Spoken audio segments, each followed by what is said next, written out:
What up, everybody? Episode 19 of Beefy Boys Breakdown. I'm excited. UFC Fight Island 5 was legit one of my favorite cards of 2020. I feel like I probably say that every fucking time, but let's get Harrison on here.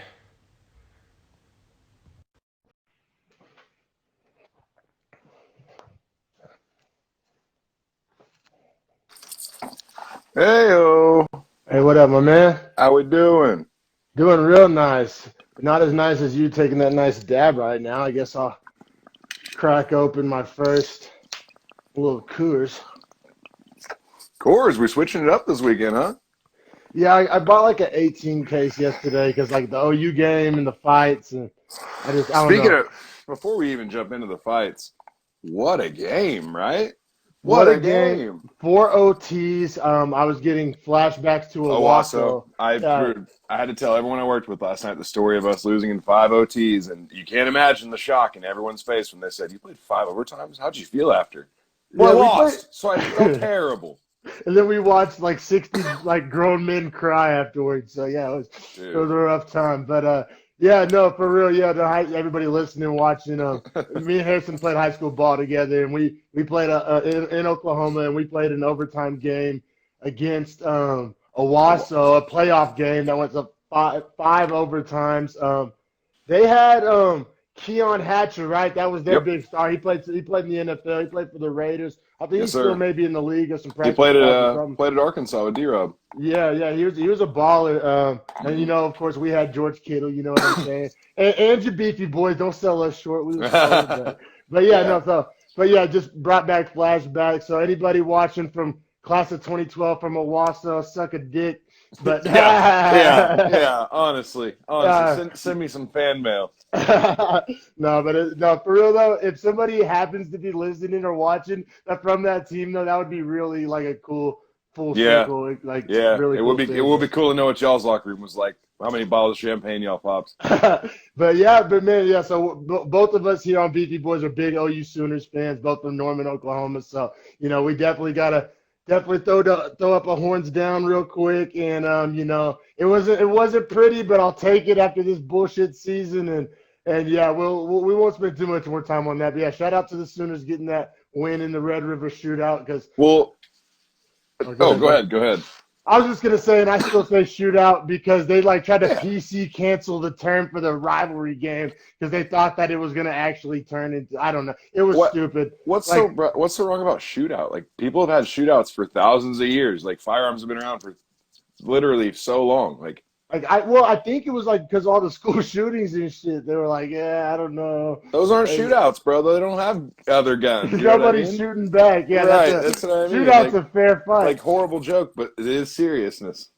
No, no, for real, for real. But yeah, man, UFC on a more on topic Dude, note, UFC Fight Island 5 was a banger, yes. ridiculous card from start to finish. Like it was a long ass card that seemed to go by like that because it was just so Right. engaging. Like Right. Like I got to the end of the prelims and I was like, whoa, we're at the main card? Like I thought I had at least two more fights in these prelims. Like yeah, they were those just prelims were flying amazing. by. Yeah, I mean we got a wide variety of just weight classes, a wide variety of Yeah. outcomes.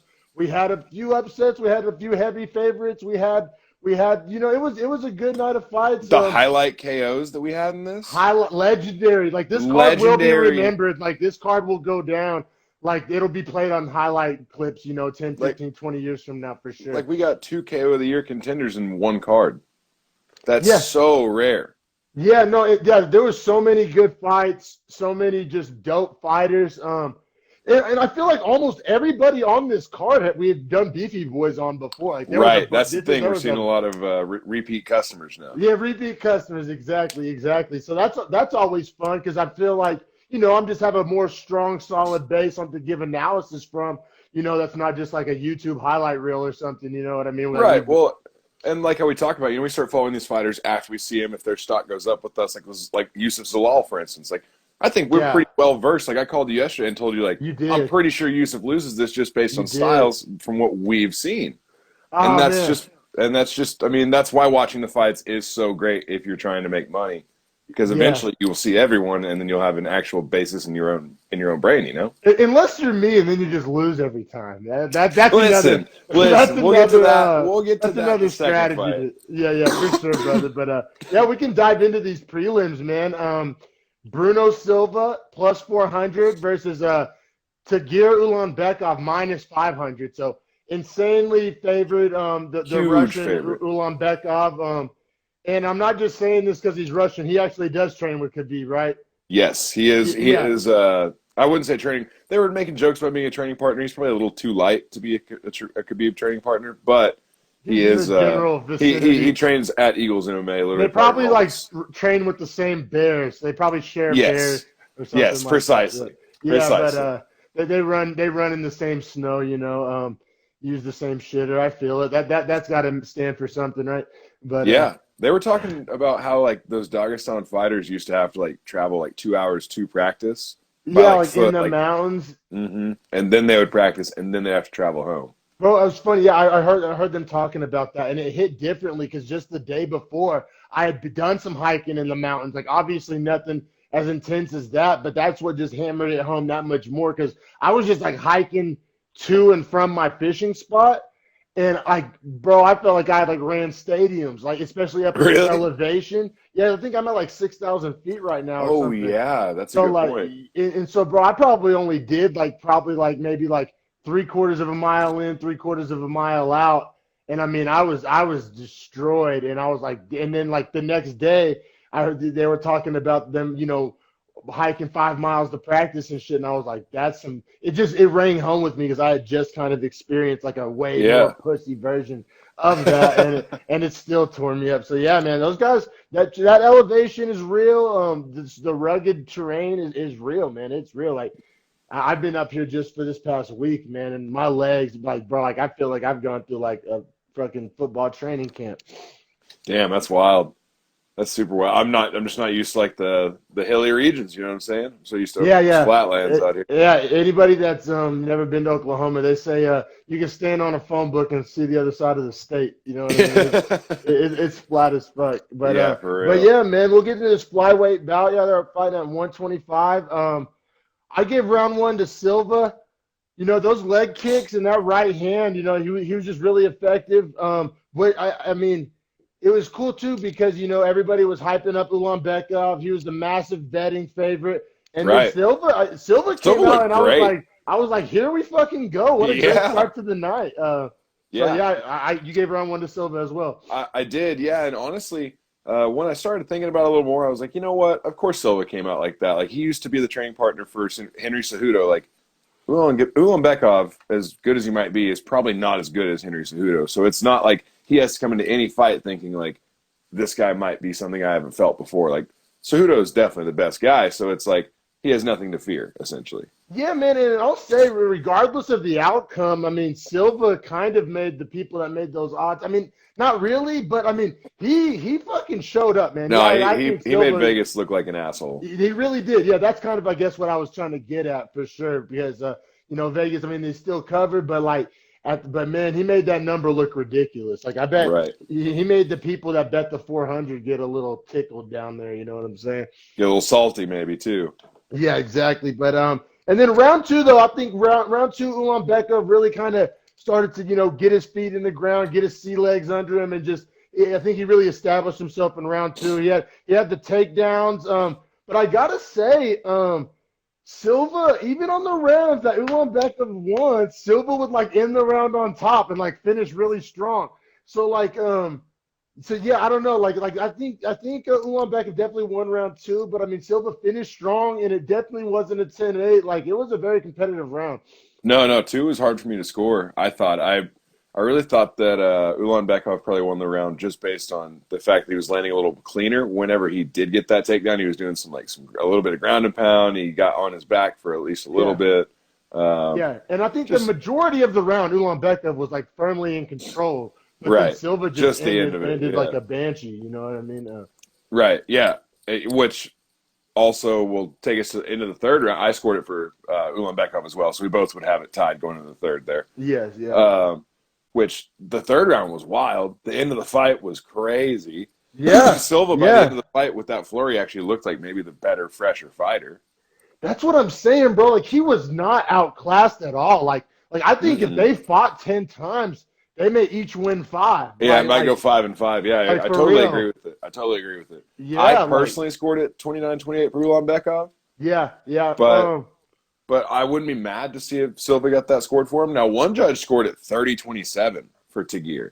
Yeah, I didn't agree with that at all. I I don't know think how that's you, possible. you know what, bro? I actually scored round three for Silva. I kind of disagreed with it. I mean, it was Oh, very close. It was very close. Like I'm not gonna die on that hill. Like Ulan Becker probably won that fight if I went back and rewatched it. But in the moment, I gave round three to Silva. That takedown defense. I mean, he was it was stopping those nice. He takedowns. was stuffing the Um, takedowns.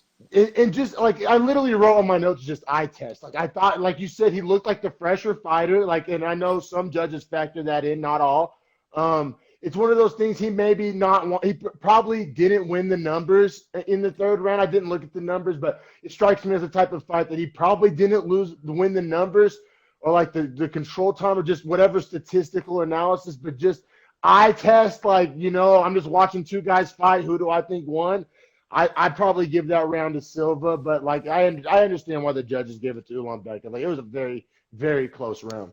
Yeah, it's one of those where like either way you scored it, I'm probably not mad at it.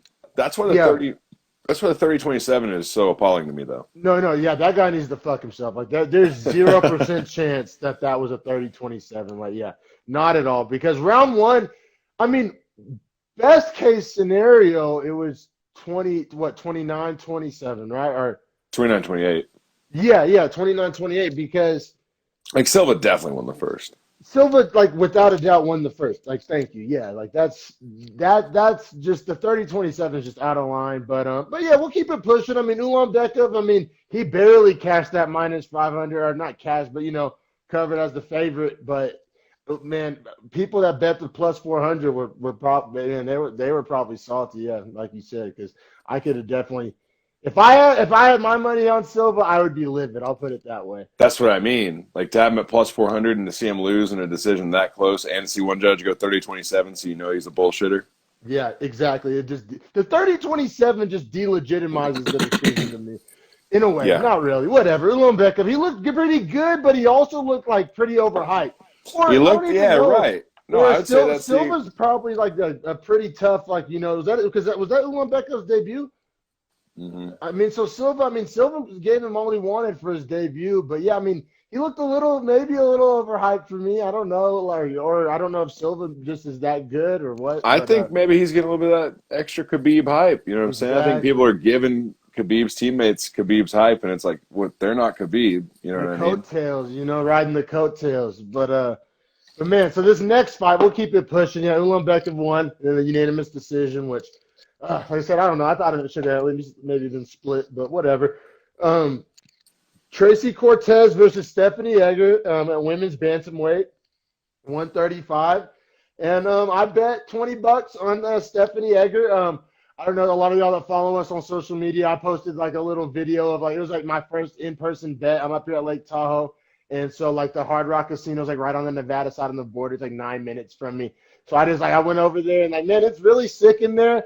Like I guess shout out to like Tahoe Hard Rock. That shit was I've been in a few casinos and that shit was probably one of the cleanest. It was dope. They have all like the old like music memorabilia and shit in there like that. Like Rihanna's fucking umbrella performance like costume like in a big glass Really? case. They had like the James Brown sex machine like costume like all Wow. legendary shit like and they have it like in like a museum like displayed like it's dope in there. And then yeah, they had the William Hill sports book in there, which is Yeah, I saw the that. official sports book of the UFC, which I didn't honestly even do that on purpose, but it kind of just worked out That that was way. dope. That was super dope, though. Speaking of though, so I walked in the sports book, right? And there's like the TVs behind like the little bar where you place your bet, and they have all like the live odds. But it was a college football Saturday. I get it. So it was like almost all football, and I was like, any of these gonna have the UFC like numbers on it? And he was just like, no. And I was like, okay. I didn't think that was like that weird of a question to ask, but And then I had to go get the little paper version. And then it sucked Yeah, because I ended up getting a worse number whenever I placed the bet that one was on the paper version because it wasn't live. And I was like, because these it wasn't live cocksuckers. odds. But oh man, but so yeah, I ended up getting Stephanie Egger at plus 160 is what my actual bet was. So like different people may have different odds, or I think it got ended up getting bet. A lot of money was coming in on Egger, so I wasn't the only asshole that lost out. Right, A lot right. of late money was coming in on Egger. What was the final line movement, Harrison? Do you remember that? Yeah, so it went from plus 160 down to plus 135 within the hours between your bet and the start of the fight. And then, but whenever they announced it was in the 200s, right? Whenever they Oh, first did it. whenever it opened, yeah, it opened Yeah, at plus yeah. 220. Yeah, so that's a lot of money. That just shows how much money Yeah, came well, in on Vegas Egger. Vegas reaped on this one. They did, they did. Reaped. They got my money on this one, but it was still a fun experience. I'm glad I got to create the content for the pages, and it was a lot of fun. And so the casino, the casino was cool. Like I said, bro, I wish we could just be in that bitch all day, plus play some That's what I bets, all the mean. TVs. It was Sipping sick in down there, claws. sipping them down, bro. Yeah, no, it was clean in there. I put a few dollars in a slot, didn't win shit. So yeah, fucking cleaned me out, but no, not really. I just put a few bucks in there, but yeah, we'll get to the fight. It was pretty much all Cortez. Like Yeah, it was even so as somebody one-sided. who had money on Edgar, like I had zero leg to stand on as like I arguing mean, that. an up kick.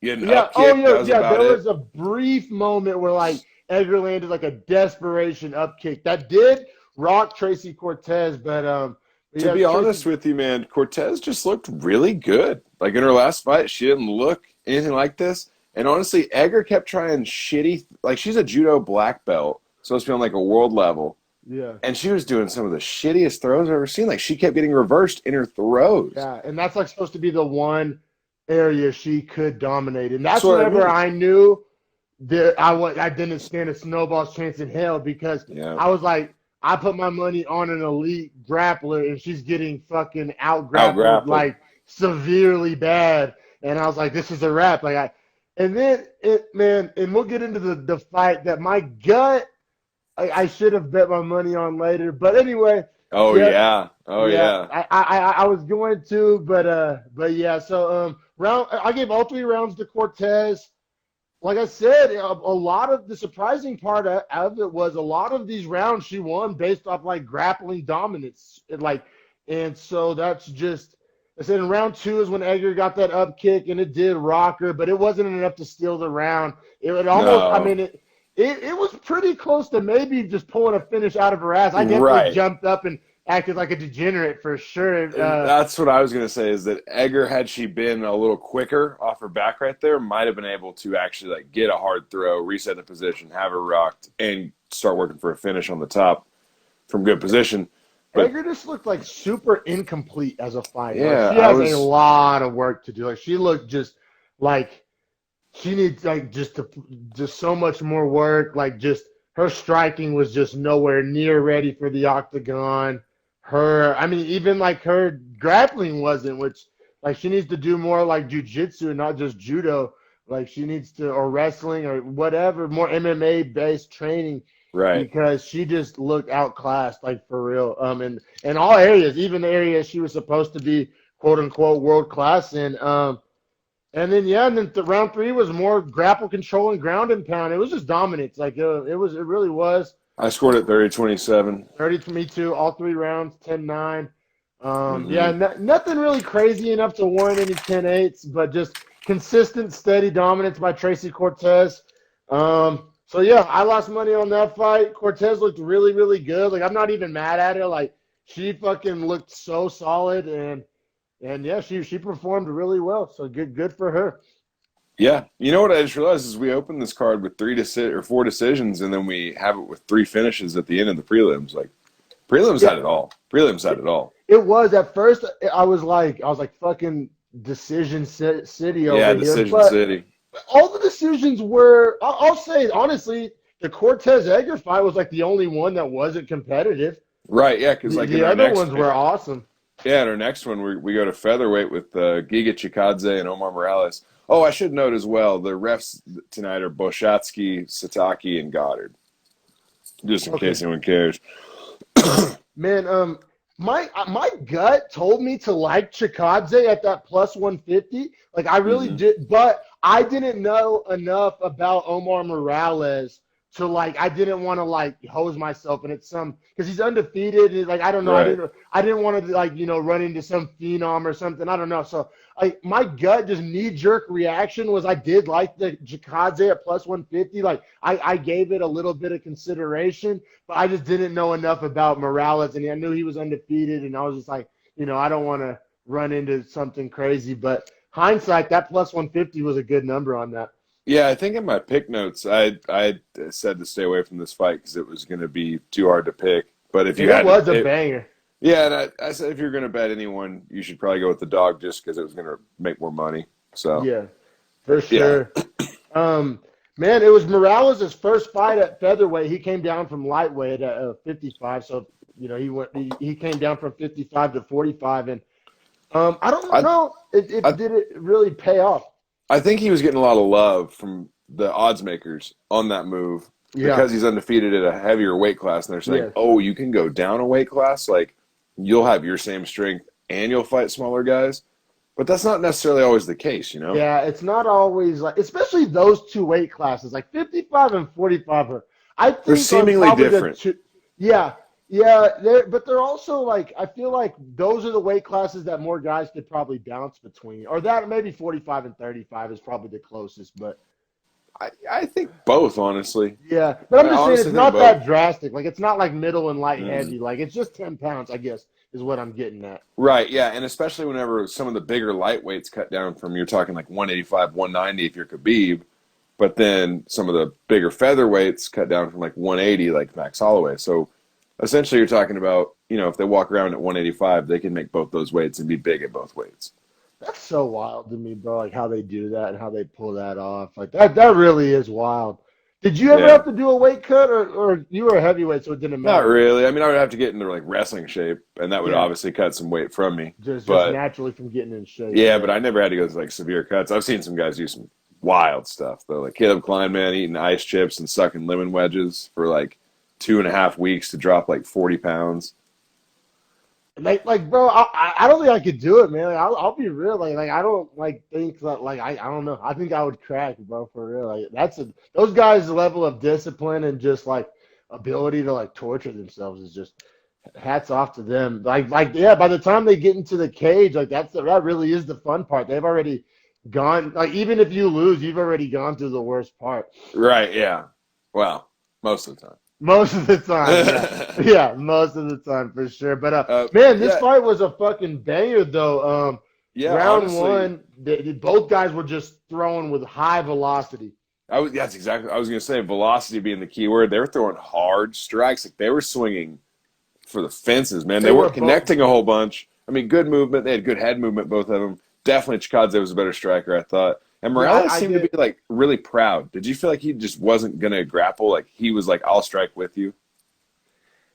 Some may say proud, some may say like, yeah, yeah, that's probably it. It's probably like an ego type of thing. Right. Like it was dumb, but Yeah, exactly. I don't think it benefited him, but yeah, I mm, think I think he got caught up in the moment, and I think maybe even that weight cut maybe went to his head, like, oh, I should be able to knock this guy around, or like, right, do you know what I mean? Just oh, I'm the right, bigger man, like oh, like this guy's not gonna be able to hurt me. He's a little 145 or when, like you said, in reality. If they're both just average dudes that work at FedEx, they're probably like the exact same size dude. right. It's Like, exactly right. yeah, yeah. So, but yeah, I give round one to Chikadze. Did you? Yes, yeah, I did. I mean, I good. thought he landed the He had harder shots. He was good. just fucking firing piss missiles. Yeah, He I love was that one. fucking winging them. Dude, he was, yeah. And also, he landed at like a 2-to-1 clip on the stats. It was like 36-18 in actual strikes landed. Yeah, that was one of those first rounds where like my eye test told me that it was like really close, and then yeah, you look at those six strike numbers and Chikaze was Chikadze. just throwing really good combos too, man. Like he was putting on a striking display last night, He and was. that's his whole strong suit, right? Like Yeah, yeah. he's a terrible grappler for the most part. But his striking is like with all the top featherweights. It's Yeah, just that he his doesn't have a good striking grappling. weapons. Yeah, no, it was impressive. Like it's almost like when you watch like a strong arm quarterback throw a football and it just comes out of his hand different, like it just jumps out. Like that's how Chikaze's punches, like they just look like harder, like they just look more dangerous than other Yeah, featherweights punches. Like they're when you watch them, fast too. yeah, fast and hard. Just yeah, definitely. Did you give round two? Who'd you give round two to? Fast and hard. Sorry to give you a flex on that one. I actually gave round two to Chikaze as well. Me too. Me too. Um, His power, just like I was he gonna was say hurting damage. Morales more than Morales was hurting him because like Morales was landing, like both guys were landing clean and Right. both guys were landing hard. Like both guys showed chins. Like it was a banger. Like it was a fucking banger. Like it was so fun to watch. This is one where like the scorecards kind of betray how entertaining the fight is, right? Like Exactly. Edgar Cortez is way less entertaining than this fight, even though it ends up being But the the same score. scorecards are like identical. Yeah, it's so trippy how like that it works out like that. That's that weird 10-9 must. You know Yeah. what I mean? Yeah, no, very true, very true. Yeah, I so scored so essentially, yeah, second round for me went to Chikadze as well, me just too, behind me more too. damage. But I did note that Morales has a crazy chin to start the third.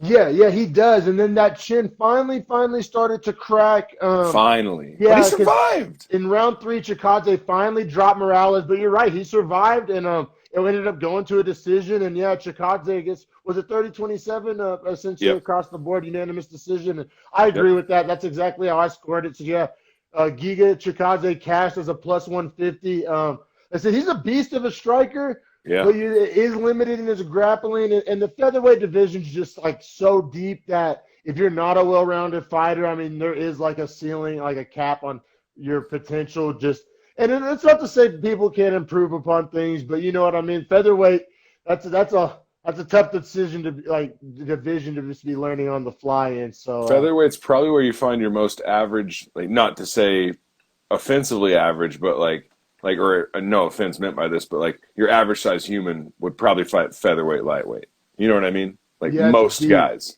It's So deep. that's why there's so much depth there, is because there's just I don't know. more I think that humans would be in that weight. true. I think that'd be true like 30, 40 years ago, but I think the average human's like fat now.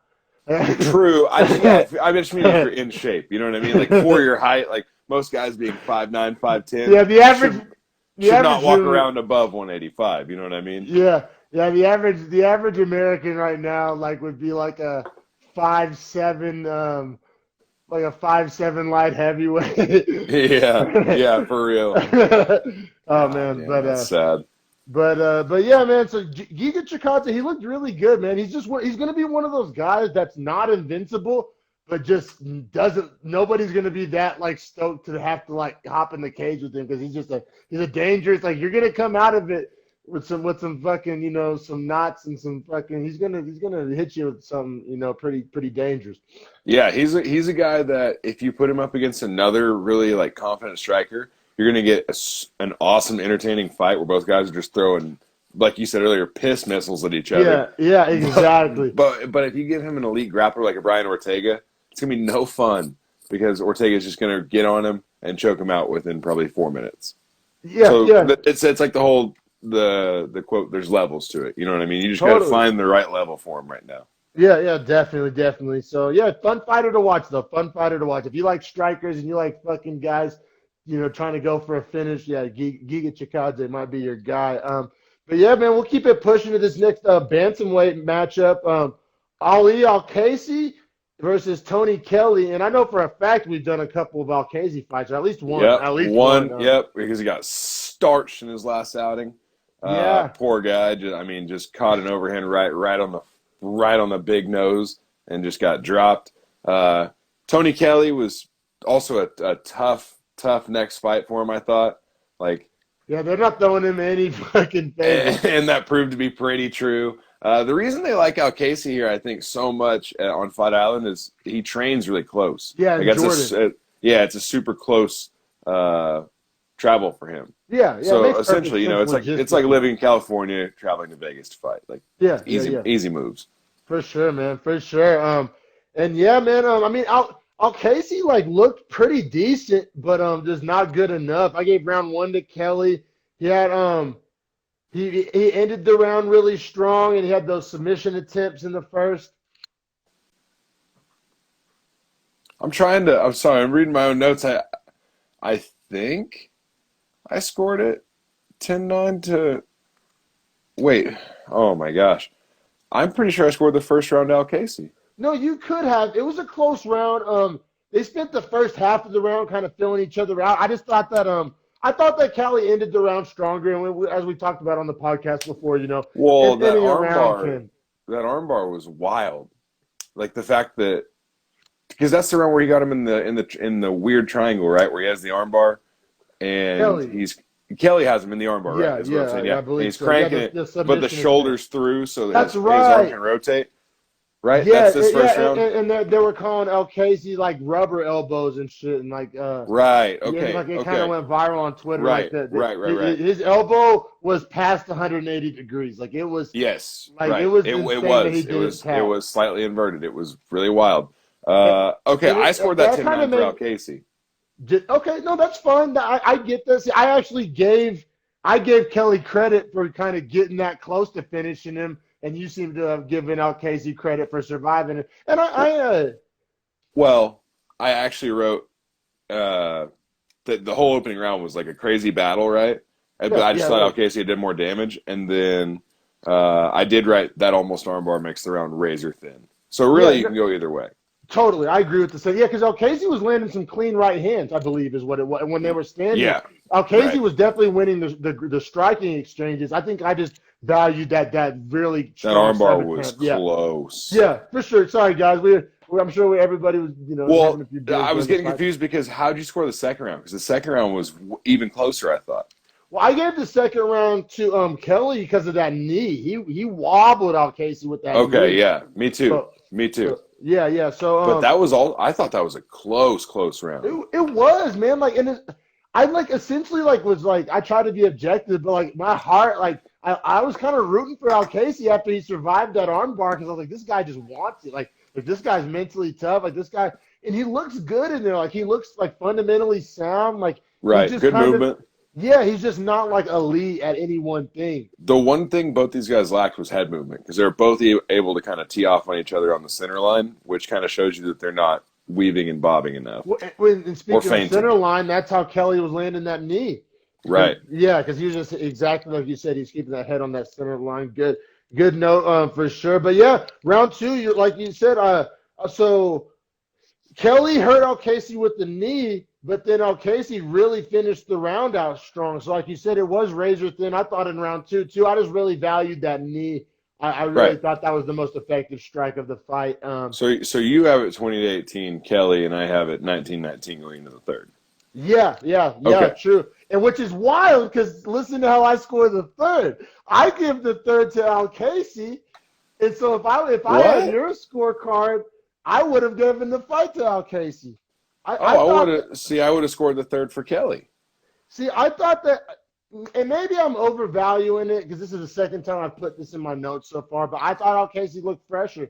I really did, and so maybe I am overvaluing that because I I've noted it twice I now, think but you're probably right.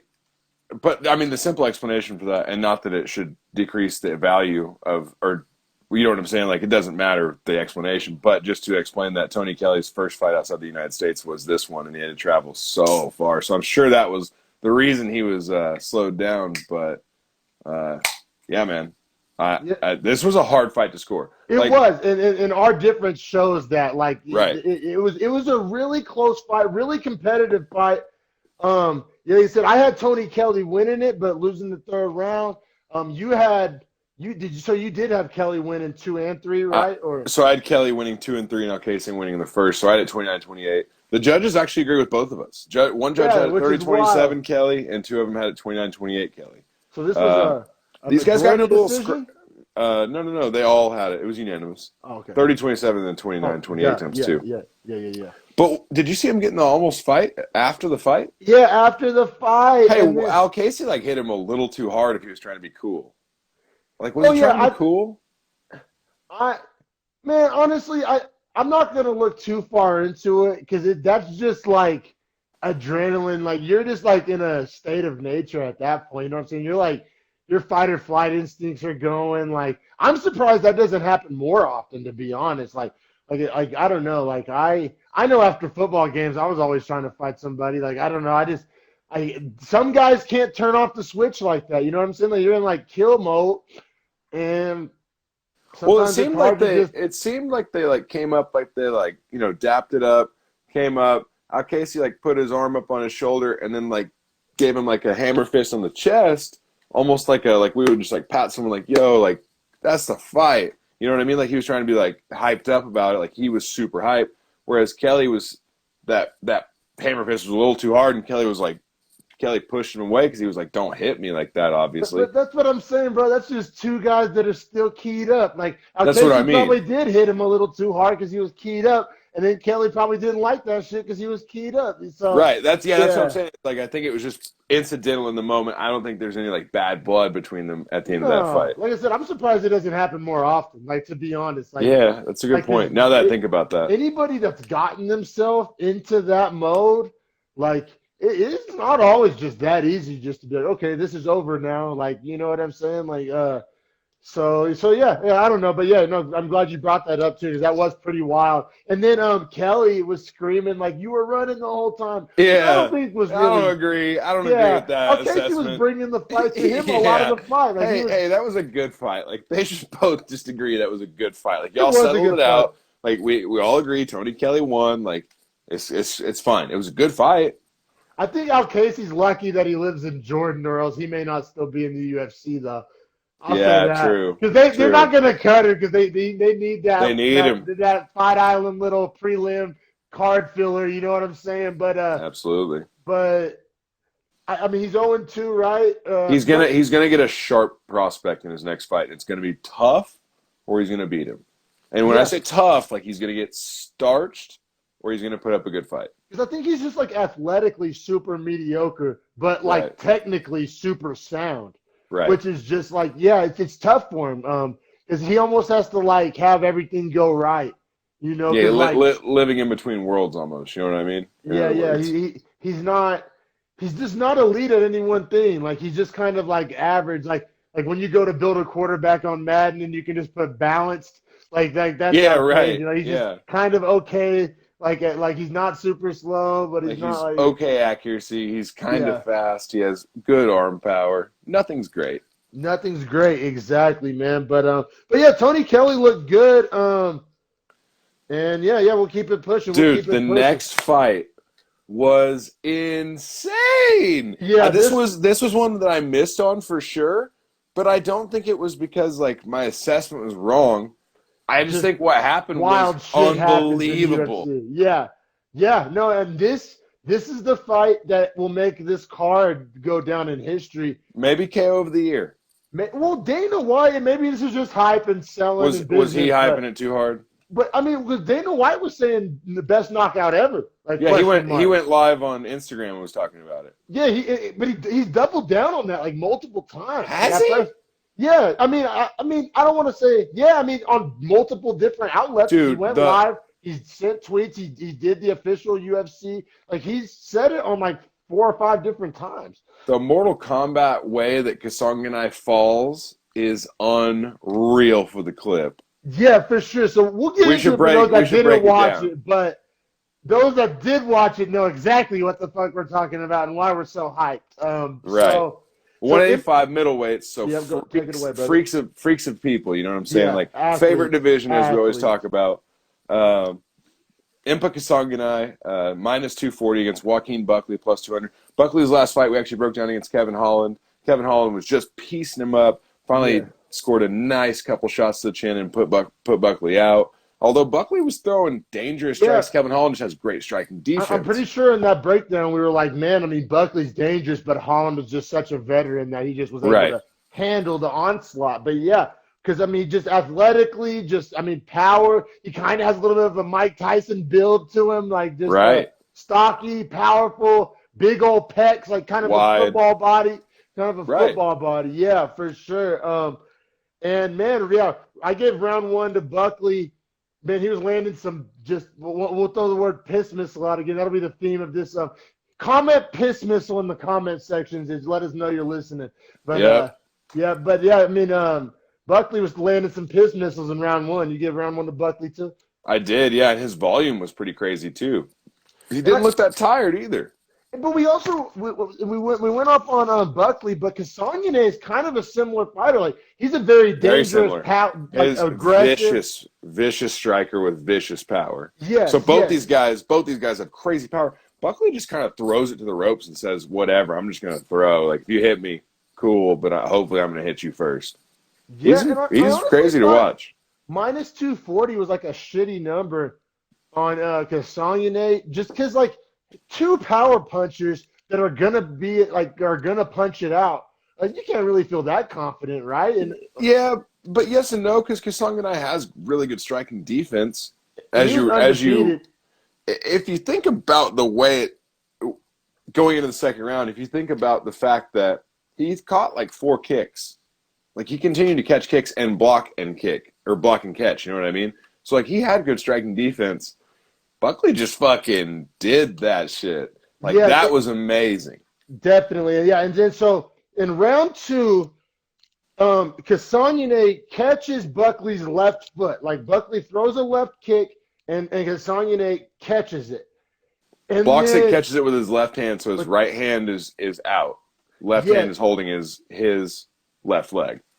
and then Buckley has one leg left on the ground and like jumps and does a spinning kick that lands just flush with Kasangane's face.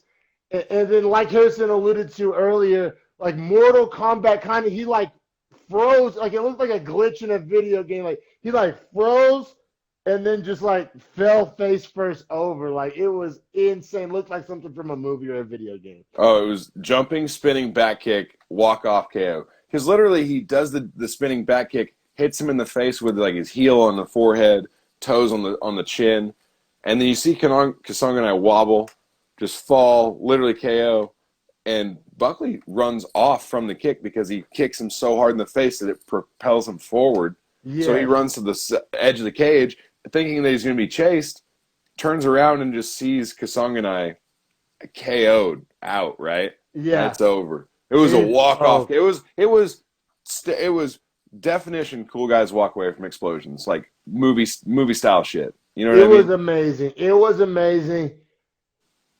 Now let me ask you this: if you had to give like a percentage, like a luck skill meter, where are you ranking that? You thinking that's more skill, more luck? Because of course, after the fight, Buck was like, "Oh yeah, I drill that all the time." But I mean, let's be real. You know what I'm saying? Like I don't know. How you feeling about it? You see my face. I don't believe that he drills that shit all the time. Yeah, that's what But I'm saying. I will note he did get that kick caught 3 times before that happened. Yeah, So yeah, he probably started to feel that and then thought, maybe I will try this. Like that put him in that drill mode of like, I felt this, I felt this, I felt this. yeah. Okay, now.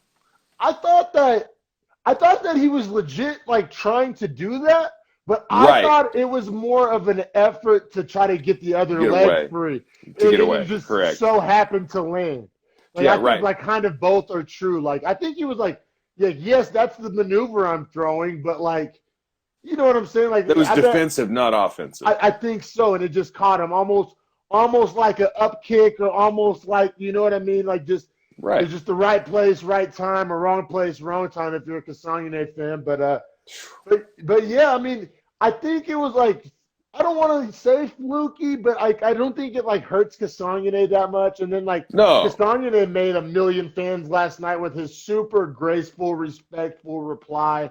Like I don't know if you saw Kasangane, he like made a social media post just like wishing Buckley's family like safe travels home, and like it was like the most humble, fucking nicest, sweetest thing anybody's ever said to another man that just kicked him in the face. Like legit, like it was like the most humble, like Jesus level humble. Like it was ridiculous. Like and yeah, so I mean, Kasangane like. Wow. And it like that's going viral. Like I think Joe Rogan like retweeted it, and like ESPN retweeted it, and like probably the classiest goddamn sporting moment I've ever witnessed. Like, Wow. I need to go read that. yeah, On yeah, his, yeah, yeah, getting on that humble steez. Okay. yeah. But that's Kasongane. They even said that before the Yeah, that fight. is Like, him. That you're is like, him. like He's a that's just super, like his super good brand. guy. Like that's his not even brand. That's just like who he is as a Him. man. So Hmm. So you gotta love that. I mean, that was his first ever loss. He was undefeated coming into this, so he's far from done. Buckley, oh yeah, Buckley. So Buckley did get performance of the night for this, obviously, but Uh, yeah. a video went viral. Dana went up to him after the fight. And he was like, "How does 200 grand sound?" And it was like during his like interview with that mixed lady with the curly hair, but and he was like in the little chair, and Dana was like, "How does 200 sound?" And he was like, "No way!" And I'm like, "Yeah, no." And Dana was like, "That was the craziest fucking shit I've ever seen. How does 200?"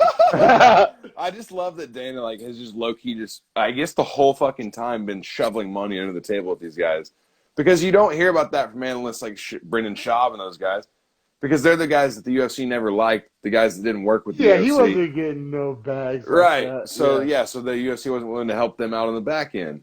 But like Yeah. when you do some shit like this, the UFC is like, hey, we're gonna make so much money on this clip, like just take this. Like, thank you. Yeah, That's no, real. for sure. That's real. Like this is one of those that's gonna be on every like UFC like knockout highlight from here till whenever. I mean, it was all time. Like it was I, all time. Like I'm not I gonna say all time best, but in that all time like ballpark right. for Yeah, I sure. mean Like ESPN had a clip up of it on their story or whatever it was that said, is this the best KO ever? Question mark. Like they're I about mean, it. I don't hate the lawyer ball it, but I guess you got to define best, right? Like maybe like freakiest or like just most theatrical, like maybe, but I wouldn't say best knockout of all time because been There's some guys great that ones. like I mean correct me if I'm wrong, but whenever McGregor knocked out Aldo in 13 seconds, like wasn't that for the belt? Yeah.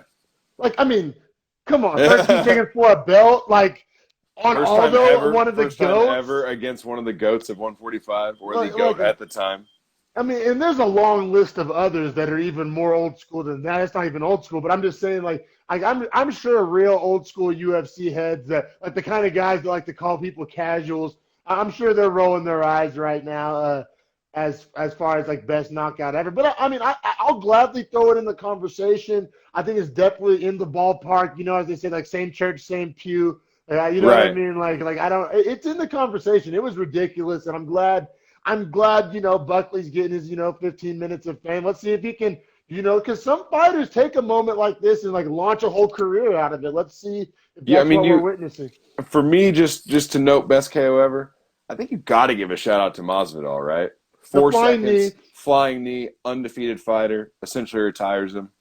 Yeah, no, that's the counter I was seeing in a lot of like comment sections. You know, your boy be trolling through the comment sections, just There peeping. you I go. like I like to have a finger on the pulse of the MMA, community, the fans, and a lot of people were countering with the Masvidal. I like Yair Rodriguez against Korean Zombie with the reverse up elbow too. A lot of people were throwing out the hallway off the cage. Yeah, I like that I one, mean, I'm but not saying I'm for throwing me it. I'm it's saying not. I kept seeing that was like a I reoccurring one that was I getting like thrown out. Ngannou Overeem. That's for me is just the highlight of him literally snapping his fucking head all the way back to his spine. You Yeah, know what? so The next knockout's pretty good too, actually. it I don't is. It even is. want to take away from it. We'll keep it pushing. But yeah, shout out Joaquin Buckley. I think nobody's Q rating has moved more in the past 24 hours than Joaquin Buckley. I think that's fair to For say. sure. Like I For said, if sure. he's smart, I wish the young man. I hope he can like I said, like turn this into something. You know what I mean? Keep the hype train rolling. I mean, can you imagine what happens if he comes out? Because he has that power punching style. If he comes out and has another start to somebody else, like I mean, the hype train's going to be Thing is, real. he's going to get a good opponent again. Like they're going to give him someone like up on Kevin Holland or above his level, like Hey, a they're top not throwing 15 him guy. any cupcakes. They're not throwing him Mm-mm. any cupcakes. But Mm-mm. he's not scared. He seems like a dog. But yeah, we'll keep our eye on you, Joaquin Buckley, and Impa Kasanyane. He said class act. I mean, my eye was already on him. I think he's still gonna. He's far from done. I think he'll move past from this. But yeah, we'll keep it pushing to these next beefy boys. Go ahead and introduce them, brother. Yeah, so beefy boys indeed at heavyweight. We got Chris Dawkins at plus 230 and Rodrigo Nascimento at minus 270. Nascimento is undefeated in this one coming in. He's the bigger man for sure. He's 40 pounds heavier. Dawkins is a Yeah. police officer in his like actual daily life, so he stays in pretty like actual fit shape. You know what I mean? Yeah, yeah. Um, but dude, Dachs's hand speed is just off the charts. Like for Yeah, like heavyweight, his shit is connecting before the guy even knows that it's coming. yeah, and it's almost like it's not even almost like I think we're witnessing it right now with these new breed of lighter heavyweights, but it almost like that extra weight's almost a detriment. Like Right. Because the it power to be knocked out is there at 205 already. exactly like if you're 6'4" and you weigh in at 225, I mean you're probably 235 in the cage, whatever. I mean, like, you know what I'm saying? Like, that's big enough to knock out anybody. You know what I'm saying? Right. Like Like, it's like diminishing returns. So anyway, after that is just kind of hindering your cardio, hindering your flexibility, hindering, your your speed. movement, your speed. Exactly. And that's what we're witnessing. Dawkins isn't the only one, but he's kind of like the new mold, right? Right. Yeah, absolutely. And like in my breakdown of this fight before it happened, I thought Nascimento would be the aggressor, that he would come forward, or that he would try to like at least, have a nice like stand up war with Dawkins because that's kind of what he likes to do, and being an undefeated fighter, he's gonna have that confidence. Um, I thought Nascimento would actually be smart enough to like clinch up, get against the cage, Yes, and fight smart. that's what I was gonna say, bro. You give me a 40, like I don't care who I'm fighting, bro. You give me 45 pounds on him. I'm I'm trying to just gonna like press lay you on against the him against wall. the kid. Like it's an offensive lineman drill at this point. Like Right. I'm gonna fucking lay on you, lean on you, drag on you, crank your neck, fucking hug on you, We'll wear fucking you out. all that shit, bro. Yeah, drag you down. Like that's what but he didn't seem interested in that. He tried to like kind of keep it on the outside and paid dearly for it. I paid dearly indeed because 40 seconds into the round, Dawkins Yeah. just ignites Into him the with that. first round. Yeah, yeah, yeah. 40 seconds into the fight, ignites him with what was that? A left, or it was a Yeah, left, so it right? was a left hook, dropped him. Then he And then, pounced on him for the ground and pound. Then Rodrigo managed to somehow get his fat ass up to his feet. And then he brings the overhand right and puts him yep, down. Talk about Mortal Kombat style. Like that was kind of like a finishing moment. yeah, Nascimento just like falls against the cage and just it's over. I mean, it was clearly over. Yeah. Um, Shout out to Chris Dawkins, man. Like Yeah. his brother Brendan fights in the UFC as well. Yeah, and you can tell they're super close. I mean, he has my brother's keeper tatted on his chest. And then they asked him, like, because he could have used that moment to build his hype training. We always talk about the post fight call outs, but Doc is they're like, what's your next move? Because that was a pretty big time win for him, and he was a pretty big Yeah, underdog. big dog is an undefeated big prospect. Like he kind of gets that prospect's hype. You know what I mean? Yeah, Essentially. totally. And he was like, oh man, my brother's fights next. Like he took the moment to like build his brother's hype train, which that's a real Well, move. Like I'm yeah. sure his manager wasn't thrilled with it, but that was a real move. And Doc is like you said, he still has his day job as a cop. And we've talked about on the podcast before that we think more cops should train martial arts. Like, I guarantee you, Dawkins isn't like abusing people. I No, guarantee never. Dawkins is the kind of cop you want called out To to a pull you over. situation. He Yeah. can handle a situation without using lethal force. Yeah, Um, because lethal force is his last intention because he's so yeah, confident in his non-lethal forces. exactly. Or I mean, hell, he is a lethal force if you want to break it down. But Yeah. like, yeah, man, I guarantee you he's not one of the bad guys. And I don't know the guy personally, but just to have that Seems like kind a of really good discipline guy to work too. a full-time job and be a UFC fighter, like, It's like Stipe, yeah, no, firefighter. he You gives know me what I mean? Stipe vibes. He really does. Like he does give me Stipe vibes. Even yeah, just in more ways than one, personality-wise and like kind of fighting-wise as well. Size. Like if he So, actually chiseled out his body a little more too, yeah, like became like totally. maybe a part-time police officer, and I don't know if that's a thing, but Whatever. I'm whatever. sure. Maybe just Yeah. UFC fighter, huh? Yeah, man. But yeah, he dropped him twice. He looked great. He got performance of the night bonus. I wrote him down. Yeah. Chris Dawkins definitely got one of the performance of the night bonuses. Oh yeah, yeah. I know. I could guess three of them for sure. Uh, yeah, for sure. They're pretty obvious, but yeah. The next fight's The next, the premiere. What do they call it? The feature prelim. The last prelim fight of the night. the next fight was pretty shocking to me, man. I'll be honest. Like, it was Tom Breese at -240 versus KB Bueller at +200. Um, Yeah, so I wanted to talk about this a little bit Bueller because got knocked out by a jab. yes, he did. That I happened. mean, Fact. Well, the hype train behind Bular, like it was so weird because like the announcers they like kind of determine who's like it's weird. Like usually it agrees with Vegas, but it's like they were acting like Kebu Bular was so badass. They were hyping him up, but then he was a plus 200. So like yeah, there was they like a didn't. stark contrast for me. I was like, why are they like built like did you pick up on Yeah, any of well, that? they just loved his story, and like his brother RJ Bueller fights in the UFC as well. Mm, So they're like trying to build this brand of the Bueller okay. brothers, Okay, okay. or Bueller brothers, whatever how Bueller, however you say it. I'm pretty sure that's what they're trying to do. Okay, But that let's makes sense. I didn't like, know the context. I didn't know the context. yeah, but that's some bullshit because Tom Breeze clearly was the better fighter in this. Yeah, yeah. Well, Like they Vegas should, knew it. Vegas knew it. I mean, you know what I'm saying? Vegas wasn't drinking the Kool-Aid. But yeah. Bular was undefeated up until this point. But it was But you know what's weird? If you go back and look at my fight notes, this is the one fight I didn't have any breakdown on. You know why? because like there wasn't any info on Bular, right? There's no clips. That's what Yeah, that's what Tom Breeze said. He had to pay for clips because yeah, at the end of the fight, Dan Hardy asked him. He was yeah, like, yeah. "Hey, I couldn't find any film on this guy. Like, what'd you do?" And that's when Tom Breeze was like, I had to like go out and pay for some Yeah, film I from think he like said the he events and bought some pay per old views. pay-per-views and Yeah, shit. yeah, I yeah, mean, what yeah. fucking who's do they even sell? Like, where can you even buy like retroactive pay-per-views that like? Yes, I was wondering the exact same shit. But But yeah, Breeze was he looked massive in there, man. He looked swole. he He used to looked fight at welterweight somehow too. yeah, yeah. That's what they were saying. That's wild. He looked huge. He looked, but like not like bad huge, like jacked, like ripped, like very fit huge. Like Like he swole, very fit. swole. Yeah. And I also thought it was cool to note our boy Tanner Bozer was in Bular's corner. I Yeah, I guess they like that. trained together. That's cool. Came all the way to Fight Island. That's a real one on Bozer's move. Oh, I wonder if Bozer's gonna be fighting in a few weeks. I wonder if he's just out there hanging out.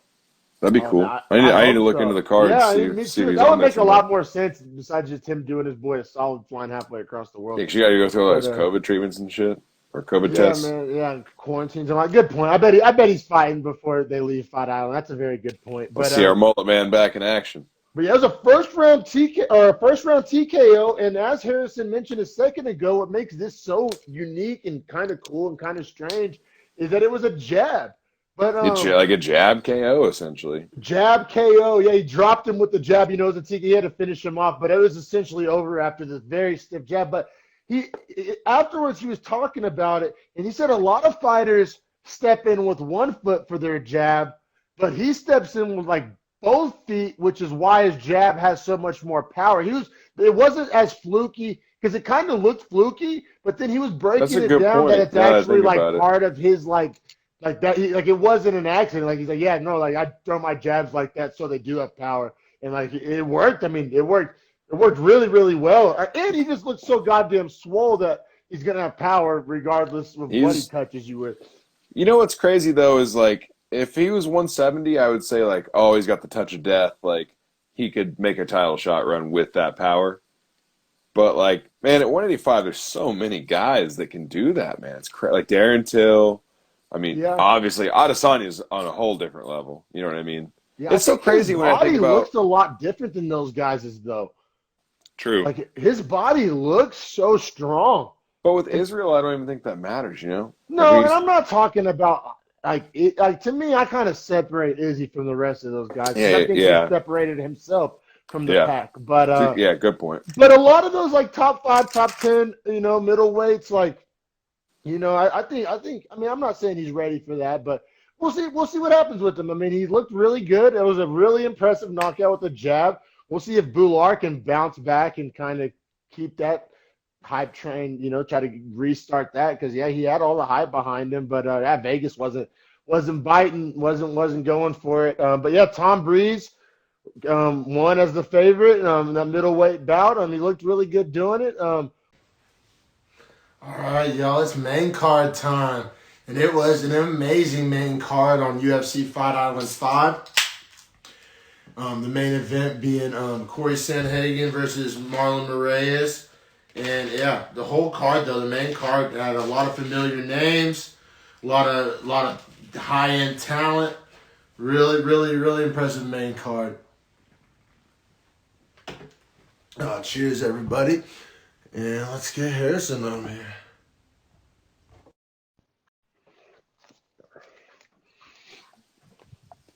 What Yo, what up, my up? guy? But yeah, man, this main card was just it delivered. You know, probably more than it even was promised. I thought. Yeah, honestly, it was such a good main card. I was really, really impressed with it. Definitely, man. It starts off with Yusuf Zalal. His fourth time on the breakdown. He's probably the most beefy veteran out of anybody. Might be the And guy we've done the most, yeah, I believe for so. sure. I think that's a factual statement for sure. Yeah, it's his fourth time on. I think one of his first fights of the year was one of our first ever episodes, and we've been right Right, there every step of the way. But he was right, because undefeated in the UFC up until this point, right? absolutely. And he was like a plus 400 the first fight that he was on our breakdown, and he won, and that's why he was such a big deal. Yep, and then now all the way he was a minus 150 favorite in this fight against the Against, undefeated Ilya Tapuria, but it was his debut, correct? right, yeah. And Topuria is a really sick wrestler. Yes. Trains out of Spain, I believe, currently. And he's like And Eastern European background. and you nailed it on the last breakdown we did of his Zalal fight. You were like, man, I think the UFC is going to test him with some gnarly grappler next because he really was running through a lot of those low end strikers they were tossing. Right, right, because his movement and his crazy striking and the fact that he'll throw like flying knees and He running loves to use knees. those knees. Yep. Topuria was ready. Every time he threw one of those knees, Topuria countered him with a left hook. Yeah, Tapuria looked like the moment was not too big for him. He was ready. He looked Mhm. the part, man. He was because we were big. I mean, I don't speak for you. I know I was a pretty big Zalal guy, like Yeah, going into I like this. Salal. I like Zalal. I still do. I like him a lot. Yeah, I like what he does. But you called it on your picks that Yeah. you didn't like Zalal in this fight. You did call that. Well, and if you Topuria at one point you could have got him at like plus 160. I think the highest he got to. Then it came back down to plus 130. But yeah, it was just one of those things where like if you noticed, Topuria is a Brazilian Jiu-Jitsu black belt, a super good wrestler. Zawal can't really get up when he gets taken down, and Yeah, his takedown defense is like 50-50. So yeah. essentially, Topuria just had his way with him. I mean, how'd you score it? And just a quick note, they did fight at featherweight. I'm sure Zalal fans know that they're, gathered it was a featherweight bout, but we didn't officially mention it. So Good note. featherweight Good at note. 145. And actually, I gave round one to Tapuria. I thought he had a lot of grapple control time, and but I want to say we kind of just shit on Zalal's, grappling defense and just, ground game as a whole. And he's not known for that. And the announcers were touching on that he wasn't known for that and how good of a wrestler Tapuria was. All things considered, Zalal's grappling defense looked pretty goddamn good. Like, not good enough, but like better than I expected it to. I'll say that. Yeah, but I'll also say, how deep were those chokes? Like if the fence wasn't there, he was gonna get choked.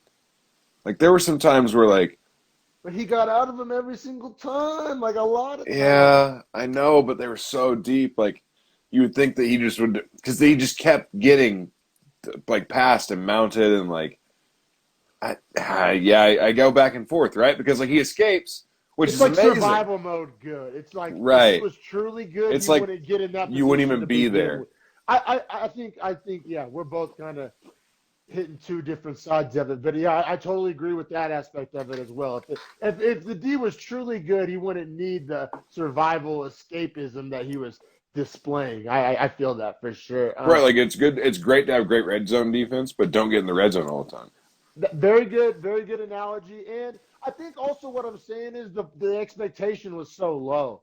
Like it's not that it was True. that great, but just all like I said, all things considered, he was supposed to be ridiculously ass. I think he like performed better than that I think he low is ass a white standard. belt technically, so like he did do well. That's what I'm saying. It could have gone worse, and I think a lot of people probably expected it to go worse than it did. And he kept surviving and getting out of those sub attempts. But yeah, like I said, I gave round one to Tapuria. I gave round two to Tapuria for largely the same reasons: the sub attempts, the grappling. But Same. I scored the exact Zalal same as finished you. round two much stronger than he finished round one. Like Zalal at the Yeah, end of round two kind of came alive, And I was like, oh shit, because Zalal is explosive enough that He it could does land make like a knee or something. yes. And I was like, oh, do we got something here? Because on the scorecards, he wasn't going to win it pretty much after the second, but. With the type of electric fighter that Zalal is, that didn't necessarily mean the fight was over. So I was still very engaged in the third round. I thought this was a terrific fight. Yeah, I'm totally with you on that. I was impressed by how fresh Zalal stayed throughout the Yeah, entirety of the fight, even though he was the guy on bottom getting choked and stuff. getting Because choked. because I thought in the third round Topuria looked like the not fresher fighter, like Zalal looked fresher. Yeah, yeah. But I mean, we've mentioned before, and it's something that quote unquote casuals may not understand, but it's like people don't understand how draining offensive like wrestling and grappling Oh is. yeah, And like as far as just like stamina meter wise, that it kind of does make sense that Zalal had more. Well, with the exception of that, he was getting choked so much. right. That's what was impressive because, like, yeah, a lot of ways his airways were restricted but he was fine. But Zalal's known for having really good cardio, but not everybody's striking cardio can translate to grappling cardio, and Right. his seemed to translate really well.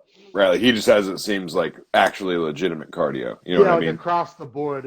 Probably Right. like he probably would have been a good cross country runner if he didn't fight or something. You know what I Exactly. mean? Like he's just Exactly. Like that type of heart guy. yeah, heart rate cardio is good for him. But he's from Um Morocco, so I mean he's how, definitely like probably trained in the desert and shit. Like we talk about altitude training. It's not the only climate that's helpful. You know what I'm saying? true. Like, Very so, but true. interesting to know. How'd you score the third though? Tapuria again. He had the takedowns and the sub attempts. Just the See, grappling. Just I scored it that way too. And what's odd to me is all of the judges scored it 29-28. so. What rounds did they give to Zalal? That makes I guess the third. I mean, I thought Zalal's second was better than his third because of how strong he finished. I thought if there was maybe any argument, it might have been the second because some Maybe the judges second. like. I honestly don't know. That was Yeah, why I was just guessing. I gave all three to Tapuria. I had it 30-27. But it was like Zalal, like I said, for that matchup, that's everything that's supposed to be what he's not good at is the other guy's strength. He performed better than expected, I guess you could Right. say, and like it wasn't like a shameful, disgraceful performance. Like he But didn't take a lot of damage either. yeah, it didn't take a lot of damage, but at minus 150 he was expected to win essentially. Yeah, you know what? I Like don't I know like who I bet mean that. I picked against him, Yeah, that's what obviously. I'm saying. That's what I'm saying. I don't know who would have like necessarily put money on Zalal to beat like an extremely good grappler. Like that just seems like a shitty bet to me. Maybe it's hindsight 2020. Maybe Vegas was counting on catching him with the knee when he came in for a takedown. Maybe I guess maybe that's the only scenario where really Zalal was ever going to win this fight, I right? mean, Topuria was on 8 days notice, so maybe it's something to do with that. Maybe I mean Zalal was 3-0. I mean undefeated. He had a nice little hype train himself. I feel it. I just if you really know fighting, Yeah, this was a bad it was a matchup. bad matchup. It was a bad matchup. So I mean, Oh, I'm with you you. knew to stay away with it. You knew to stay away from it. I don't know. Hopefully, a lot of people didn't lose money on that fight because we would have told you otherwise. And when our website's You would up have and made running, yeah, you would have made money with that one. yeah, for sure. But yeah, so Tapuria gets the unanimous decision victory. Cashes as an underdog. Good for him. He's still undefeated. Nice grappler in that weight class, the featherweight weight class. We'll see what happens. It's so hard. Like pretty much a common theme you'll see on the Beefy Boys breakdown is in 35 and 45. I rarely like predict greatness just because of how deep those divisions are. Like Yeah. like like the bigger boys, it's easier to like tell. Like yo, this dude's like 70, 85, 205 heavyweight. Like I can more easily tell just because like it's not as log jam packed. But man, 35 and 45, man. Every time you think somebody's just fucking, on a rocket ship, it's just that shit can go up in flames at any moment. What do you think about Topuria versus maybe Chikadze next? How fun would that be?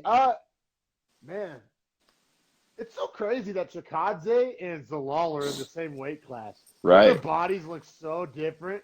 right. But they'd have a So fun match different. too. Zalal and Chikadze?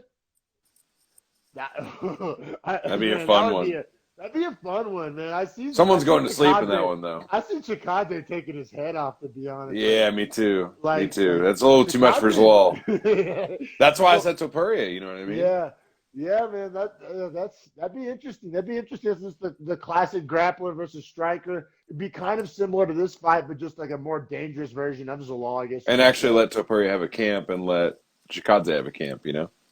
Yeah, I mean, I'm not mad at that matchup. I'm not mad at it at all. I think that would be a lot of fun. I mean, I'd be looking forward to that for sure. Who would you take?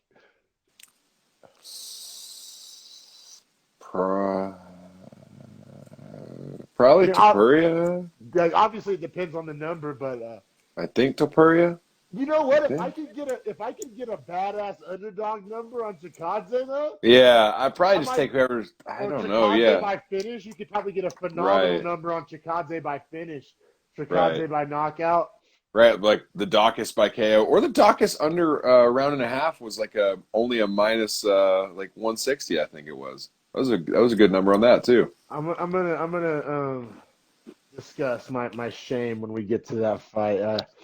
I'll yeah. Let me see. Where is it at? Oh, we already went past it. Oh yeah. Never mind. Never mind. I fucking yeah. So my bad. I meant to touch on that. I wanted so badly to bet the under was it under 1.5, but Yep. I just like turtled up, bro. I just like I like panicked when I got up. Better's fever. I like panicked and I like didn't quite know how to like phrase it. And like I'd already asked the guy one stupid question and I was like, fuck, I look like a chode. And I was like, fuck it, put it on Edgar. And that's real Uh, life what happened, bro. I wanted to put it on the Dawkins under 1.5, but oh I just my like god. fucking just froze, bro. I just turtled up, man. I fucking chewed it up, man. So I had It's to call myself out and roast myself real quick. no, I appreciate it. I just remembered because we're going to another heavyweight fight here in the next one. Yeah, But definitely, it's man. Tom Aspinall versus Alan Badeau. And Um, this is a ridiculous money line on this fight. yeah, Tom Aspinall minus 650. What was Badeau? Plus 475. Yeah, 475. Okay, The and it was minus plus four something. 650 is insane. And Well, I mean, to be honest, Aspinall has trained and boxed with Tyson Fury as a sparring partner, so his striking is already like top level. so good. It looks He's a good Brazilian too. Jiu-Jitsu black belt, and his amateur MMA record was 9-0 before he came over to fighting. Now he's 8-2. One of those losses is a 12-6 elbow he was DQ'd for. Mm, So realistically, he's like 9-1, and the okay. one loss was, I believe, his very first pro MMA fight. Okay. Okay. Wow. So yeah, he's on a heater. Right. So um, essentially, it And wasn't then even close. Like that was the Baudot least competitive fight. he was just like a body that they were able to get to Fight Island that Yeah. didn't have COVID. Like essentially, Yeah. he was just like a body to. I mean, because they seem to kind of do Aspinall, kind of toss him a lollipop here, right? I mean, Yeah. but Yeah. heavyweight's weird like that, man, isn't it? Like, I mean, I feel like heavyweight's kind of like it's kind of top heavy. It's like there's usually not that close of odds in a heavyweight fight, right? It's Well, usually like one guy's. I think he was supposed to fight Sergey Spivak originally, and Spivak had to pull out like 2 weeks ago. That's right. And then he called him. And then after the fight, he's like, I still want to do the Spivak fight. Yeah. All Yeah. right. So, yeah, we'll get into it, man. It's a real quick breakdown on this one. First round TKO. He pretty much took him down, ground and pounded him. Fucking not much resistance at all, like a warm knife through butter. It was just, I mean, after the fight, like I said, I mean, he could have gone out to dinner after that one. He must hit really hard. Yeah, well, like you mentioned, it is high level boxing, but that's not even what this really was high level boxing. It was like I said, it was.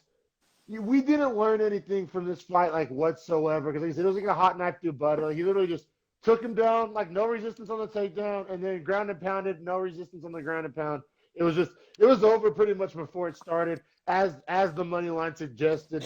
And I mean, fucking you have some asshole out there with a big bankroll could have put 10 grand on the minus 650 and felt good about it. So Yeah, right. Yeah, made like over $1,000 off that easy sale. yeah, Like, oh wow. Uh, we'll easy just day at push the past. office. We'll just We'll push keep it past that pushing. one. Yeah, this next fight was interesting. I want to talk about this next fight for Yeah, sure. absolutely. So at 185, great weight class. Once again, middleweight. Love the middleweights. Dricus du Plessis versus Marcus Perez. Marcus Perez was the guy I was telling you about that dressed up as the Joker before weigh-ins. So, That's who that was. so Okay. didn't love that at all. Although he looked good in the start of the fight. Dricus du Plessis was a former champion from South African KSW fight league. And he's fought in multiple weight classes, 170 and 185, Man, and so 205 before, I believe. one sec. I'm not mad at the Joker thing. I know that was kind of polarizing, and like I kept seeing a lot of memes about it, and like it. But here's why. Just we always clown the guys that don't take a chance to like build their brand and Right. to Yeah, I get stand it. out, and that's just how he went about it. Like, do I think that like it scared him or no? But just like I guarantee you, he probably got more press than if he didn't do it. So fuck it, why not? Right. And his nickname is the Joker in Brazilian. So, I mean, it Okay, makes yeah. sense. Yeah, like I said, it's not for everybody, but I could see how it's easy to clown. But my personal take, I didn't think it was like the worst thing in the world. I don't know. I just wanted to get that out there. So, this fight was like really interesting, and I advised not to bet on this only because I didn't know if Dricus du Plessis was clean or not because you can't trust that South African organization and his Oh, body. Do you see how ripped he was? Like you see him yeah. flexing in the cage whenever they were like talking about him. I was like, all right, calm down with the flex. Like steroid monster, chill. Oh But man, hot but taking apparently it he's deep. clean. You know what I mean? You saw it tested now. Yeah, So and he looked fucking shockingly powerful. Like he did. He just barely clipped him, like right, like. So I'll be real. So here's my analysis of the fight. I thought Perez was like winning until he wasn't winning. yes, I yeah, agree. like to make a short story long. But yeah, he was winning and then he wasn't winning. Like he fucking he was. I mean, it wasn't like it was like a dominant performance, but he was looking like the better fighter. And then he tried some kind of weird Spinning bitch back ass elbow. elbow, yeah, and like listen, Duplessis just caught him with this weird little punch on like the Little temple, shovel like yeah, hook. Yeah. yeah, and it didn't look that devastating. Like it did not. Like with my eye, I thought he tripped. I thought he like lost his balance when he went to spin or something and tripped. But then I looked at the replay and he just touched him up at just the right spot. I guess they said there was a temple, and he dropped him and then jumped on him and finished him. And I mean, I'm not saying like I'm not taking it away because that was technique to throw that as he's going for the spinning elbow. Like that was perfect timing, good technique. Right. So it wasn't a fluke. I just like the punch didn't look like a knockout punch to me. That's what I But I mean, thought. there's a lot of times that happens. I mean, you know what I'm saying? It's about location and like Izzy always talks about. It's better to be accurate than strong and shit like that and like that. It was a really nice knockout. It was just a weird fight. It was a Yeah, weird weird knockout. fight's a good way to describe it. Also, though, his post fight interview was dope. I liked him a lot more in his post fight interview. Seemed super happy. He was saying it was like the best moment in his life. Yeah. Then he called out the Trailblazer, who is Kevin Holland. Oh yeah, So yeah. Kevin Holland, I'm sure Kevin Holland's like, fuck, another goddamn technique to yeah, like call out. God damn it! Like, why do I have to fight these monsters? Like you just Yeah. getting called out by them, like some fucking rising monsters. And like, I don't know. Do you think Kevin Holland should take it? Honestly, I wouldn't be mad at him if he said no. Like, I wouldn't think that would be a bitch out or anything like that if he said No, no. Like, if he said no. no, like, because I mean, it's kind of another situation where Kevin Holland has everything to lose and nothing to gain, right? Right. Yeah, exactly. That's what I mean. Like, why does he have to be getting called out by people that only put him in a bad situation to be called out? Yeah, I hope Dana just throws Kevin Holland a solid, but we'll see, man. We'll see. We've seen this movie before, but we'll keep it pushing to some more beefy boys. Yeah, for real. Once again, Beefy Boys is a good introduction. Heavyweights. Ben Rothwell at -140 and Marcin Tybura at +120. You know what? In hindsight, I'm the worst hindsight 2020. Tavera at plus 120 is a pretty damn good number. Yeah, it's a good number for him. Yeah. And I was surprised because he had really good striking defense. He was making, or head movement, essentially. He was making Ben Rothwell throw a lot of strikes, but he wasn't connecting with a bunch. Like Oh Ben Rothwell's yeah, volume was crazy, it but was his insane. percentage connection was not great. Yeah, well, and like Rothwell's super old. His record's 38-12. Like that's a lot of miles, and he looked like it.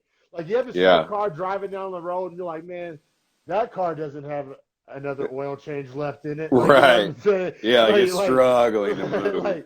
like that's how Rothwell looked. And then Tabura trains with Blashovitz, and Right. he almost looks like Blashovitz. Like Yeah, he they look very does. similar. Like they could be cousins or something. Thin Just like a on both thicker thin black. on top with the hair. Yeah, yeah, it's just like the block shaped everything, block shaped head, block shaped neck, block shaped shoulders. Like they just block bodied ass Polish motherfuckers. But there's man. Once again, whenever you lose fight, when you lose money on a fight, every other bet looks super good afterwards, hindsight. But like I said, Tabura plus 120, knowing how old Rothwell is, knowing that he's been training with Blashovitz, you know what I'm saying? Like that's a pretty good. That was a pretty good fight to bet on. And yeah, round one though, I gave to Rothwell. He had the significant strikes and just that crazy pace. Like that pace would have been crazy if he wasn't a heavyweight, Yeah, much like you factor in he was a heavyweight. he threw 138 strikes in the opening round. It was insane. That's Now, a crazy. lot of them were just kind of like, they weren't all, power True. shots, but when you're that big, you don't have to be. But whenever I'll be real, as soon as I saw Tabura survive the first round, I was like, he's gonna be all right because like there was a 0% chance that Rothwell could keep up that pace. Like that pace, like I said, that pace would have been hard for a middleweight to keep up, much less his That ass. pace would have been hard for Colby Covington to keep up, to be It was honest. crazy. It was an insane pace. He kind of just shot his load, which I guess I don't think that was unintentional. I think that was his game plan to just get a Yeah. first round knockout or go out trying. You know what I'm saying? I think I that was think essentially like I think you're exactly right because in the second round his output dropped out almost completely and it was a little bit less than Tibura's. And by the end of the second round, Tibura had actually caught him in significant strikes and passed him by a little bit. yeah, and there was like this crazy percentage difference in the second round where like Tabura was landing like 62% and Rothwell was landing like 27%. I pulled those numbers out of my ass, but like it was that ballpark. Like it was a drastic difference in percentage. And so yeah, like Tabura was the much more accurate and efficient striker, while Rothwell was just trying to take the volume approach. And Right. and then and also, I gotta say, man, Rothwell's just movement was so goddamn just It like was bad. ugly and terrible. He was just like the definition of stumbling and bumbling, like quite literally. Like you see, he threw that head kick and he just tipped over. It was like cow tipping. Like he literally just kept going. Like he just it It, was it, ridiculous. It looked like a it, parody. I think he's at the end of his career, if you're asking me. It You was know what I like mean? obvious to me. I mean, somebody out there is like, what do you mean? Did you see the first round? Does that look like a guy that's done to you? Like, yeah, it kind of does. It looks like Yeah, a it guy that does. Looks like a grasped guy at that knows he straws. has Like, one round to fight. exactly. Like, yeah, but yeah, man, I mean, so wait, it so was you rough had on the eyes because it was like, this was the second or third heavyweight fight of the night. I think third, third. third, And it was the highest up on the order, right? It was on the main right, card. And so, but the other heavyweight fights looked a million times better than this. So for sure. the fact that there was two other heavyweight fights on the card made this one look that much worse, especially whenever they're young, like light heavyweights like Dawkins, and it made this look like a shit show just in comparison on being on the same card. And it's just, I don't know. Like I said, if this was a card where they were the only heavyweights, I just would have been like, oh, those heavyweights, they sure are clumsy. But then you see a guy like Dawkins just a few fights before, and you're like, this doesn't Doesn't have it? to Yeah, be like it doesn't doesn't have have to to be be like like that.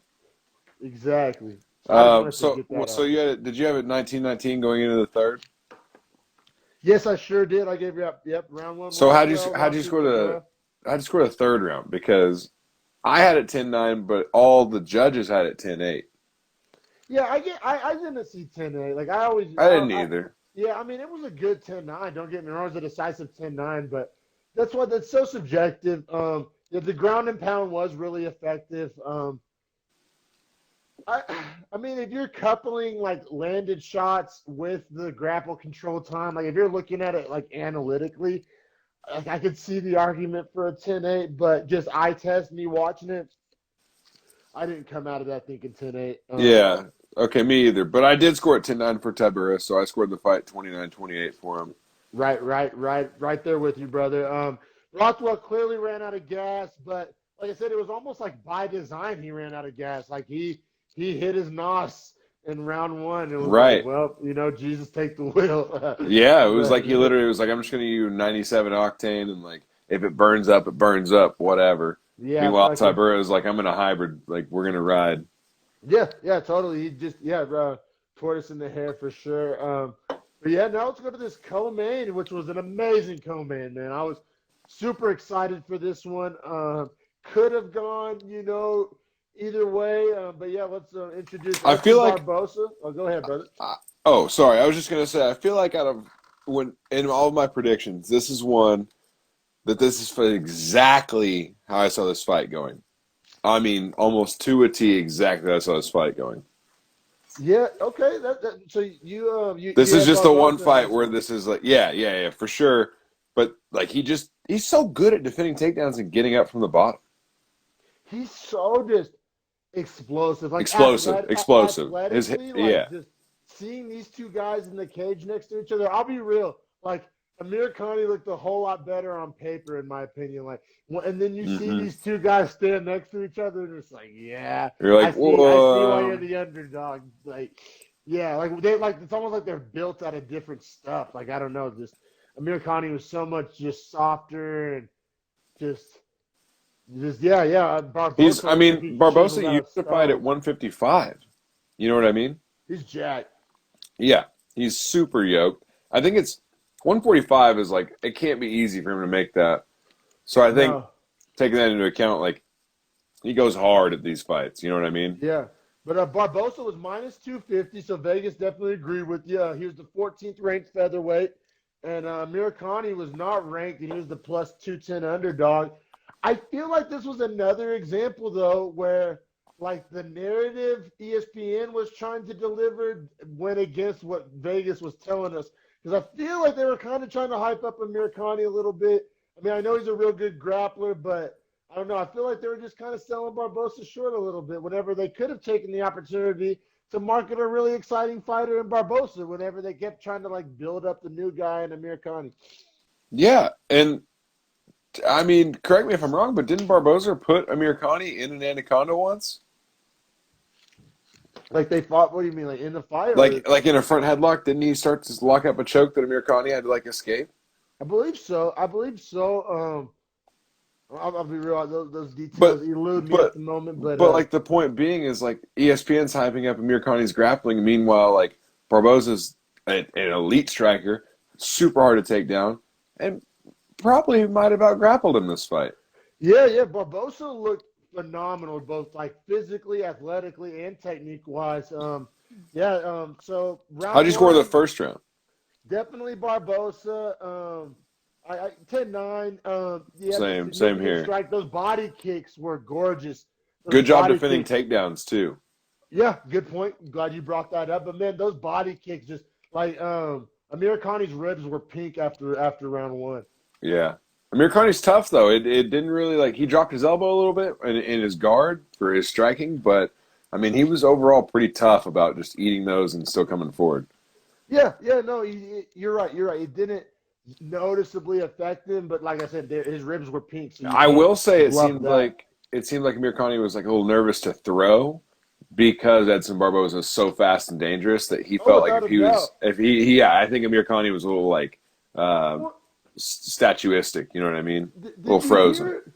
Did you hear the commentators? They were talking about how Amir Khani actually wanted to fight Barbosa the fight before this, Yeah. and that he said that he has the perfect game plan for him, and he's been preparing for this for years. Yeah, I But didn't see that game plan it, anywhere. dude, it looked like the absence of a game plan. I was like, what?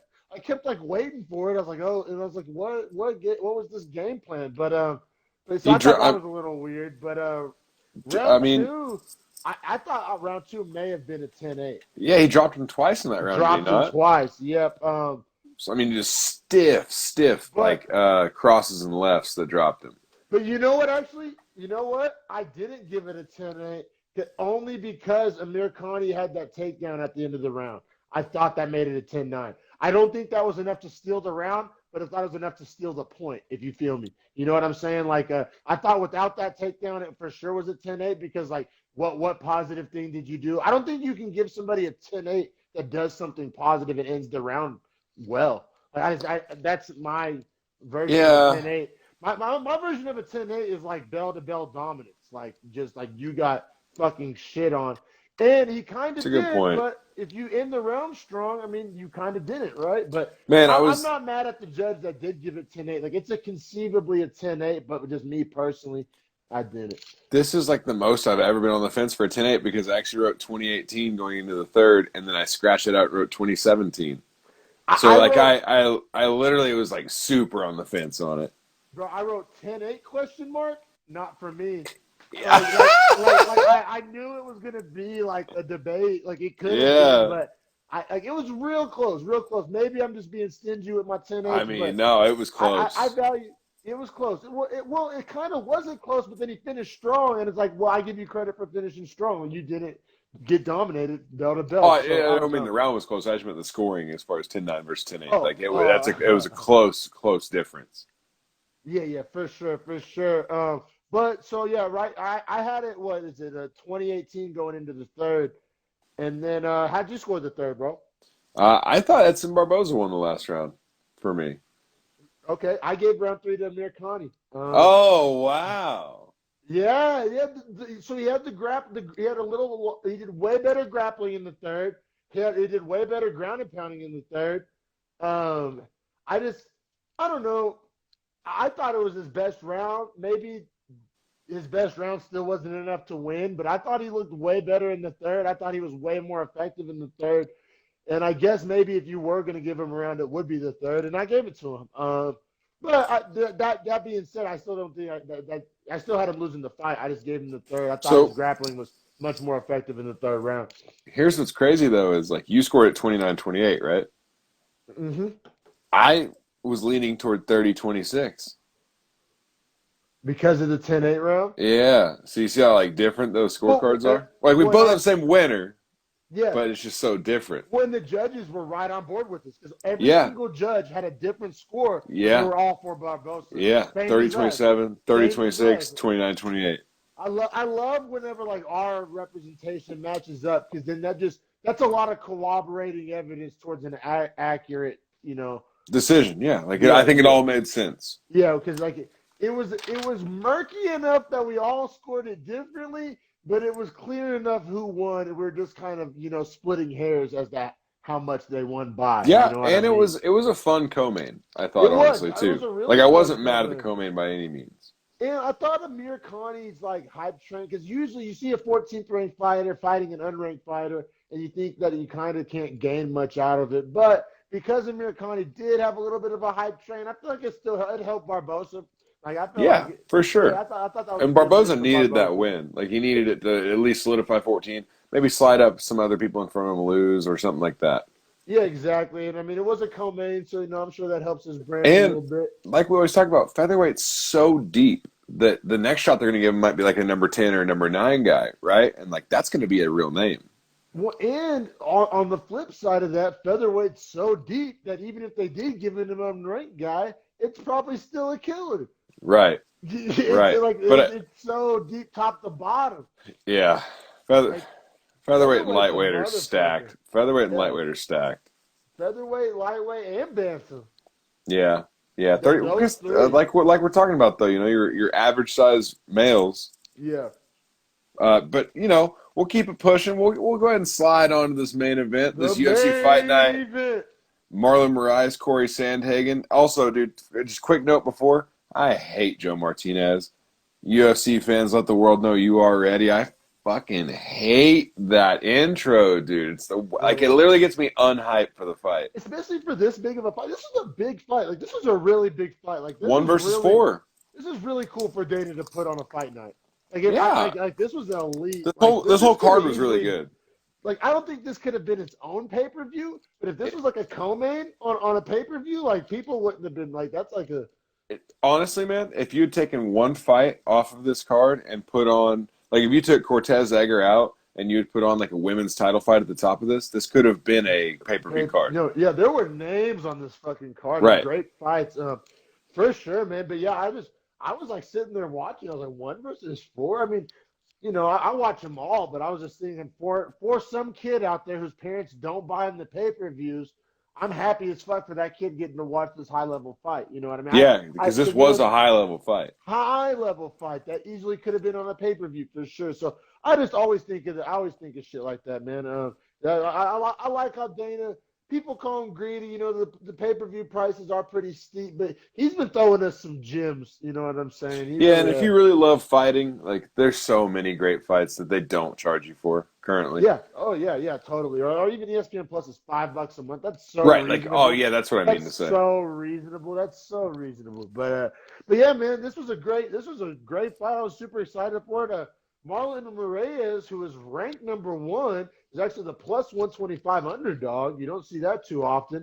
And then Corey Sandhagen was ranked number four. And I didn't get. Did you see the number on him? What was his Yeah, minus? minus 145. Minus 145. Okay. I mean, man, that's an interesting number. I don't know. This fight was really close. I probably would have stayed away from it betting wise. Did you feel strongly? Were you feeling either guy?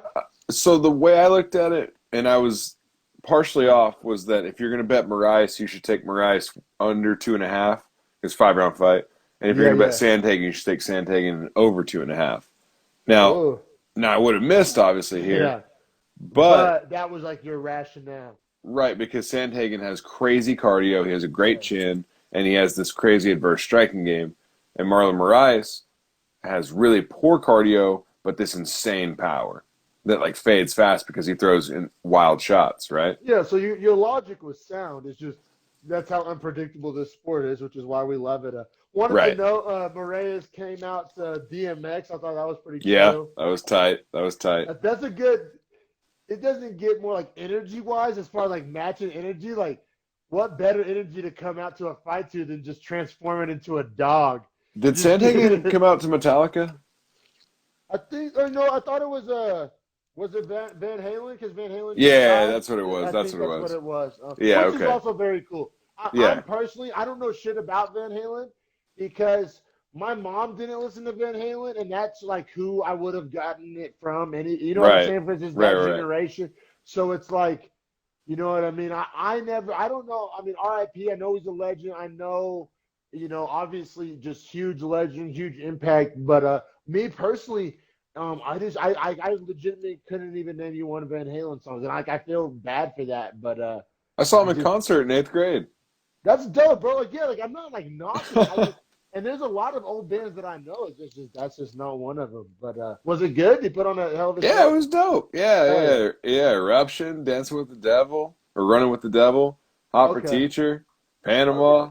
Yeah, I know like I know like the magnitude. It's just like it's like those people that like know The Godfather is good, but they've just never seen it. You know what I'm saying? Like Yeah, it's just fair. like it's just like I'm no disrespect at all to the legend. I need you know what? I'm gonna listen to some Van Halen today. Yeah, yeah. Do I'm going yourself. to. Yeah, you do yourself that favor. I will. I will. I will. I'm gonna educate All myself. But we're back right. to the fight. Yeah. They're fighting So, at bantamweight 135, which we've been dick riding this division all day long. And so this is did you why. when you were watching the first round? Did you think that Moraes was just like his power was just like pretty crazy, his power and speed? Like, did you notice it like eye test wise or no? Because to me, it kind of stood out. I'll say it didn't jump off the screen. Like I'm not going to disagree with that statement, but I don't think it was like obvious, like watching Patrick Mahomes throw a football. Like it wasn't. It wasn't like this is different. Like it was nice. Like I just didn't think it was like I just think blew me Sandhagen's away. I just think Sandhagen's movement is super weird in his rhythm. There is no rhythm, right? Like, it's all like this crazy like gathering of strikes that he just kind of puts together and throws, which is weird. But anytime Moraes did land like a leg kick or a body kick or like Yeah, a his leg punch. kicks Like look really he nice. was landing hard when he could land, is what I'm saying. Well, Like he's the stronger man, without a doubt. He's like if they were in the weight room, I think Moraes would show up Sandhagen I without a doubt. yeah, I just feel like he has like pretty intense power for 135, but maybe he throws super hard. You know what I mean? Like and it's exhausting a lot of energy, which is usually what ends up happening. Because like in his Henry Cejudo fight, he was literally gassed out by 8 minutes in, and Cejudo just finished him. Yeah, and when Cejudo's known for his insane cardio, so Yeah, that's but it a only took him eight rough minutes. matchup. But man, so I literally couldn't score the first round, bro. So Moraes had the takedown. Obviously, that judges like that. But Sandhagen, I thought was the more effective striker in round one. I Like thought I San, would. I yeah, I thought How do you score Sandhagen it? won the first. I thought You Sandhagen mean won the off the first. strikes? I thought I just thought he had better movement and distance control. Like I thought I'm the not fight mad was at at his that. range. I'm actually glad you feel decisive because I was like riding the fence hard on that one. I Granted, couldn't I thought it fucking. was super close. It was a Don't get me close wrong. round. It was a close round. It was a good round. It really was. I thoroughly enjoyed it. I honestly, bro, I would have bet the over fucking 2.5 all day long on this. You know what I'll I be mean? real. You know what I Like, mean? and then in round two, Corey Sandhagen comes out with the fucking second spinning head kick knockout of the night. How many times can you Yeah, say that? unbelievable. How many times can you Unbelievable. say that? It is, however, this one was a spinning heel kick instead of Yes. a spinning back kick. This is only the ninth time in UFC history there's been a spinning heel kick knockout. Yeah, and it like And funny enough, Edson Barboza is a guy that has one of those, and he had fought the fight previously. wow, yeah, that is a really nice little nugget there. I thought that when I watched it live, Live, it looks like it misses, it, yeah, or just grazes, I would or say, yeah, clips, like just clips it not enough to like the drop. top, right? But Like where my hat is, like it's above like this line here. It yeah, looks like live. it looks like live, but there was also like no debate because he dropped like right this. I was like, it was kind of confusing to watch live. I mean, you knew what happened, like that head kick dropped him, but like the slow mo really does it justice, I guess is what I'll say. Yeah, because the slow mo it shows hitting like right above the ear and just sliding up and over because it connects so hard. And Moraes just drops and does a backward somersault and Yeah, just gets finished out by Sandhagen, who charges over him and just rains down punches that didn't even need to rain down. Probably like I'm sure no, Moraes was pretty fucked up from that head yeah, kick. yeah, he left no doubt though.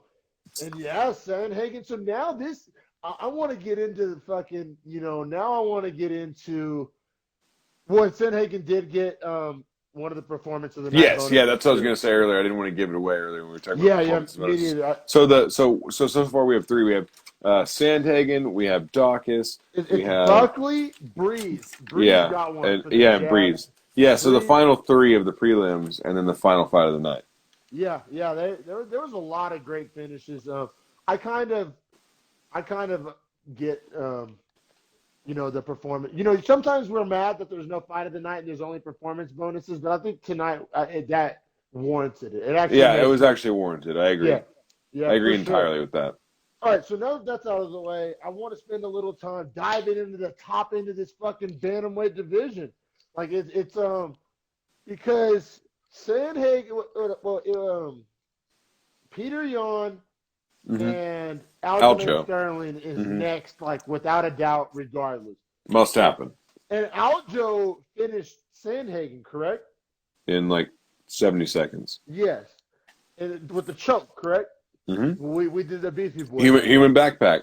Yep. Yep. That was a good. Yeah, that's whenever I really, That's like hopped at the hard on the start. Aljo train. But what? So essentially, right? There's like a 3-man tournament, right? So it's like Sandhagen gets the winner of Jan Aljo, right? Like without a Yeah, doubt, like there's no absolutely. I debate. mean, that's what I have written. That's what I Me have written. too, and that's I what even like the commentators were saying. Like it's the obvious move, right?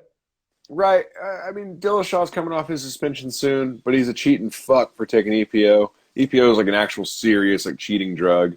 What Like you're is it? I just don't know shit about it. Like, what is it? EPO thickens your blood and makes it where you can essentially like your heart rate can get up higher, so your blood pressure stays lower, right? Because it's thicker. That sounds So Yeah, it's Oh like, yeah. It's what cyclists take. That's like what Lance Armstrong and those guys were taking was like EPO cocktails because like yeah. So it's like for marathon style shit. So whenever you deplete your body to like make a weight, you're depleted, right? But the EPO makes it where like you have cardio for days still.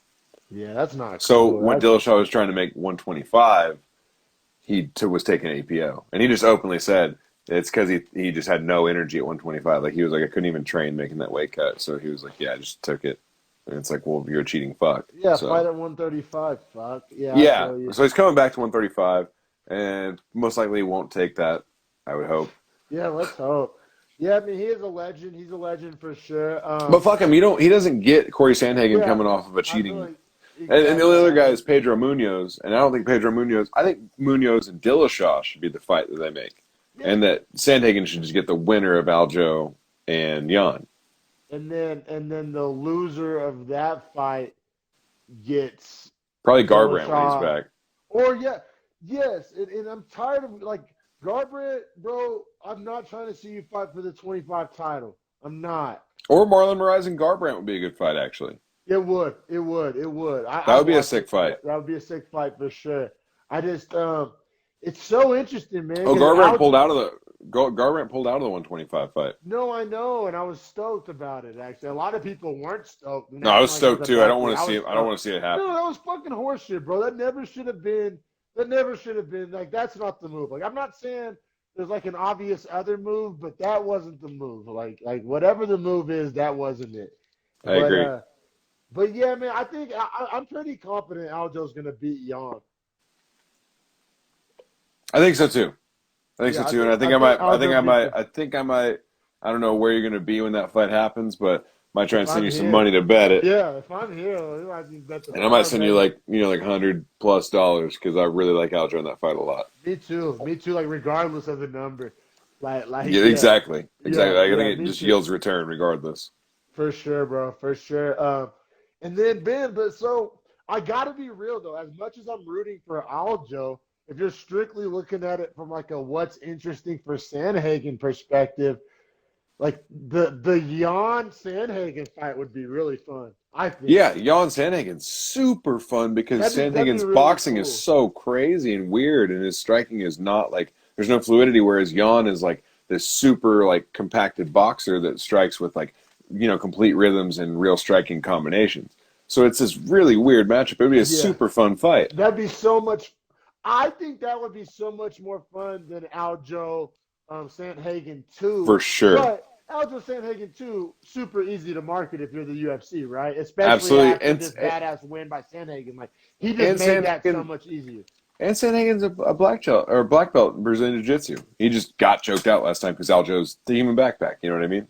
Yeah, no, I mean, I would be juiced for any of it. I mean, like, we talk about this division all the time. Yeah, It's top in good 135 is hands. good. Yeah, it's good. And none of those dudes are really that old, right? Is Mm-mm. Jan the oldest? Is Jan the oldest out of all three of those No, guys? Jan's like 25, 26. Is Aljo Aljamain? Aljo's 30. Yeah, I think Sandhagen's early 30s, right? I think Sandhagen's like 31. And I So it's want like to none say, of these guys are really going anywhere, right? I mean, right, like and then Dillashaw's there's probably the oldest one of all of them. all these young killers coming up. Like I mean, I know everybody thinks Sugar Sean is just never gonna fight again or he's died or something, but I still believe like I think if he comes out and puts like two nice wins together, I think he's right back in the mix. Dude, Marlon Vera is pretty nice too. Oh fuck yeah. Man, this weight class is super deep. We talk about it all the time. Super exciting. And it's one of those weight classes too, where right when you think you have it figured out, then it's just right there where somebody can cut from a different weight class and try to just, you know what I'm saying, throw a cold Right. punch and everything. Like as soon as you think you haven't figured out, oh, somebody's coming down from 45 or Sometimes a somebody's coming 25er up from comes up. 25. Yeah. Somebody wants two belts. Like what's it like? And right when you think that shit makes sense, like with like we talked about it just a second ago, but the bigger weight classes, you don't worry about that as much. Like, Right, because the 70 jumps and are bigger. 85 sometimes, but yeah, it's not as common. But yeah, 35, 45, 25, like that's like all the, like I said, if all those guys worked at Staples, they would all be like the same size. But the body types can be different. You know what I mean? You Oh could yeah, have a 6 foot guy, but you could have a 5'6" guy. But they can all make that inner weight. You know what I mean? The reaches can be way different, but they can all yeah. make that weight. So it is those are fun jumps. Those are all those divisions. Definitely. It's so much fun. It's so deep. Really exciting to think about. But man, yeah, I feel like I say this like I'm like a car salesman. Like every car is the best car ever. But gotta be one of my favorite fights of the or favorite cards of the Dude, year, bro. Like I, I I know I mean, say this way too often, but I even wrote at the end of all my notes, like, what a card. Like, it was so good. like you taking this card over like the Over Stipe Pepper, Cormier card? yeah, yeah, for sure I Yeah, am. Because that was Sean O'Malley in the co-main, right? yeah, yeah, Yeah, I'm for yeah, sure taking this card. For yeah, sure. yeah, For sure. for As sure. good as Stipe Cormier 3 was, I'm taking this card for sure, dude. Like, But not over Izzy and Kobe.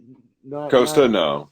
no, yeah, not over that card. But I No. think this may be second, right? Right behind it. It's right there. I Yeah, mean, it's yeah, right there. Oh yeah. no, No, no. I would say the Aldo Jan, that was a 3 title fight card. That card was sick. That card was sick. Ooh, I would need to go back and look at my notes. Yeah, no, you're right. That was a sick ass card. Definitely. I mean, the three belts kind of just automatically. But as far as like, That was Usman Masvidal, right? Usman Masvidal, yeah, Holloway, Volkanovski 2, Aldo Jan. That's what that card was. yeah, that fight was a monster. That card was a monster. Yeah, so this may be Yeah. third. This may be third. I'll say third in like just It's like the best weight. non-pay-per-view. Yeah, yeah. I did that's what we need to compare it against for sure. Um, man, we got some other fun. The next couple fights are awesome. Is the next one Korean Zombie? Korean Zombie Ortega. It's going to be Yeah, a banger. yeah, that'll be sick. Then what else? We got And some then you have other. Khabib and Gaethje in 2 weeks. Yes. Oh my God, I cannot wait for that. And then after that, you get Whitaker and Cannonier Whitaker Cannonier. Yeah, and then on Halloween. That's on Halloween. that's essentially like to fight Izzy next, right? Like Izzy's pretty much already said that, Essentially, right? yeah, he said if Essentially. Cannonier wins, you get it. And then if Whitaker wins, of course, you'd give him the rematch. Yeah, yeah. So that automatically adds more significance to that as if it even needed any. So that's a lot of fun. You got Darren Till calling out Hamzat Chimaev. Yeah, man, that's cool too because everybody's see, I think people like legit are running from Comsat. Like I really do. Like Yeah, I know Stephen people Thompson's legit running. like people throw that out too much. I've like literally gotten in like Instagram arguments with people over this like fucking people always say like oh well there's nothing Comsat's unranked there's nothing into it for him but we all know that Comsat is different. He has the hype. It's like how O'Malley was unranked getting a co-main. Like it's that Right. same type of. It's like you don't use that argument with me because he's gonna make you more money than fighting the 14th ranked whoever the fuck that is. You know what I'm saying? Like I'm Right. Yeah, tired of yeah. it. Like Main and people have been co-main should making be that based on argument. attraction to audience. You know what I mean? People and just like I don't know everybody like bro you don't understand how many people on Twitter Instagram have like been trying to make the argument that there's just no upside to fighting Kamzat and it's like dude there's a fuck ton of upside because if you fucking whoever beats Kamzat's like essentially in the conversation for like baddest motherfucker. There's there is no upside and there is upside. If you're asking me. I think that there's no like ranking belt chasing upside, but I think that there's like brand building, like fame building, like hype building. You know, I think that's a fuck ton of that, Yeah, I'll give you that. I'll give you which that. is debatably more important. That's what makes you money. Yeah, Like, like, but what I like. mean is like the danger because he's so good. That's all I mean is like he's so fucking good. But Like see, you need to be one of the better fighters to fuck with him. Like if but you're not I probably a top agree. 6 guy, like don't fight him because you can't fuck with him. Is my But point. see, So like if but you're a see, number 8, I number 7, I like agree. Steven, I don't think Steven Thompson needs to fight him because Like, Steven Thompson is going to get his ass whooped. I think see, Steven Thompson knows that. I agree with everything you're saying, bro. But that's not the argument people are making. The argument people are making is that even if you beat Kamzat, what does that do for your career because he's unranked?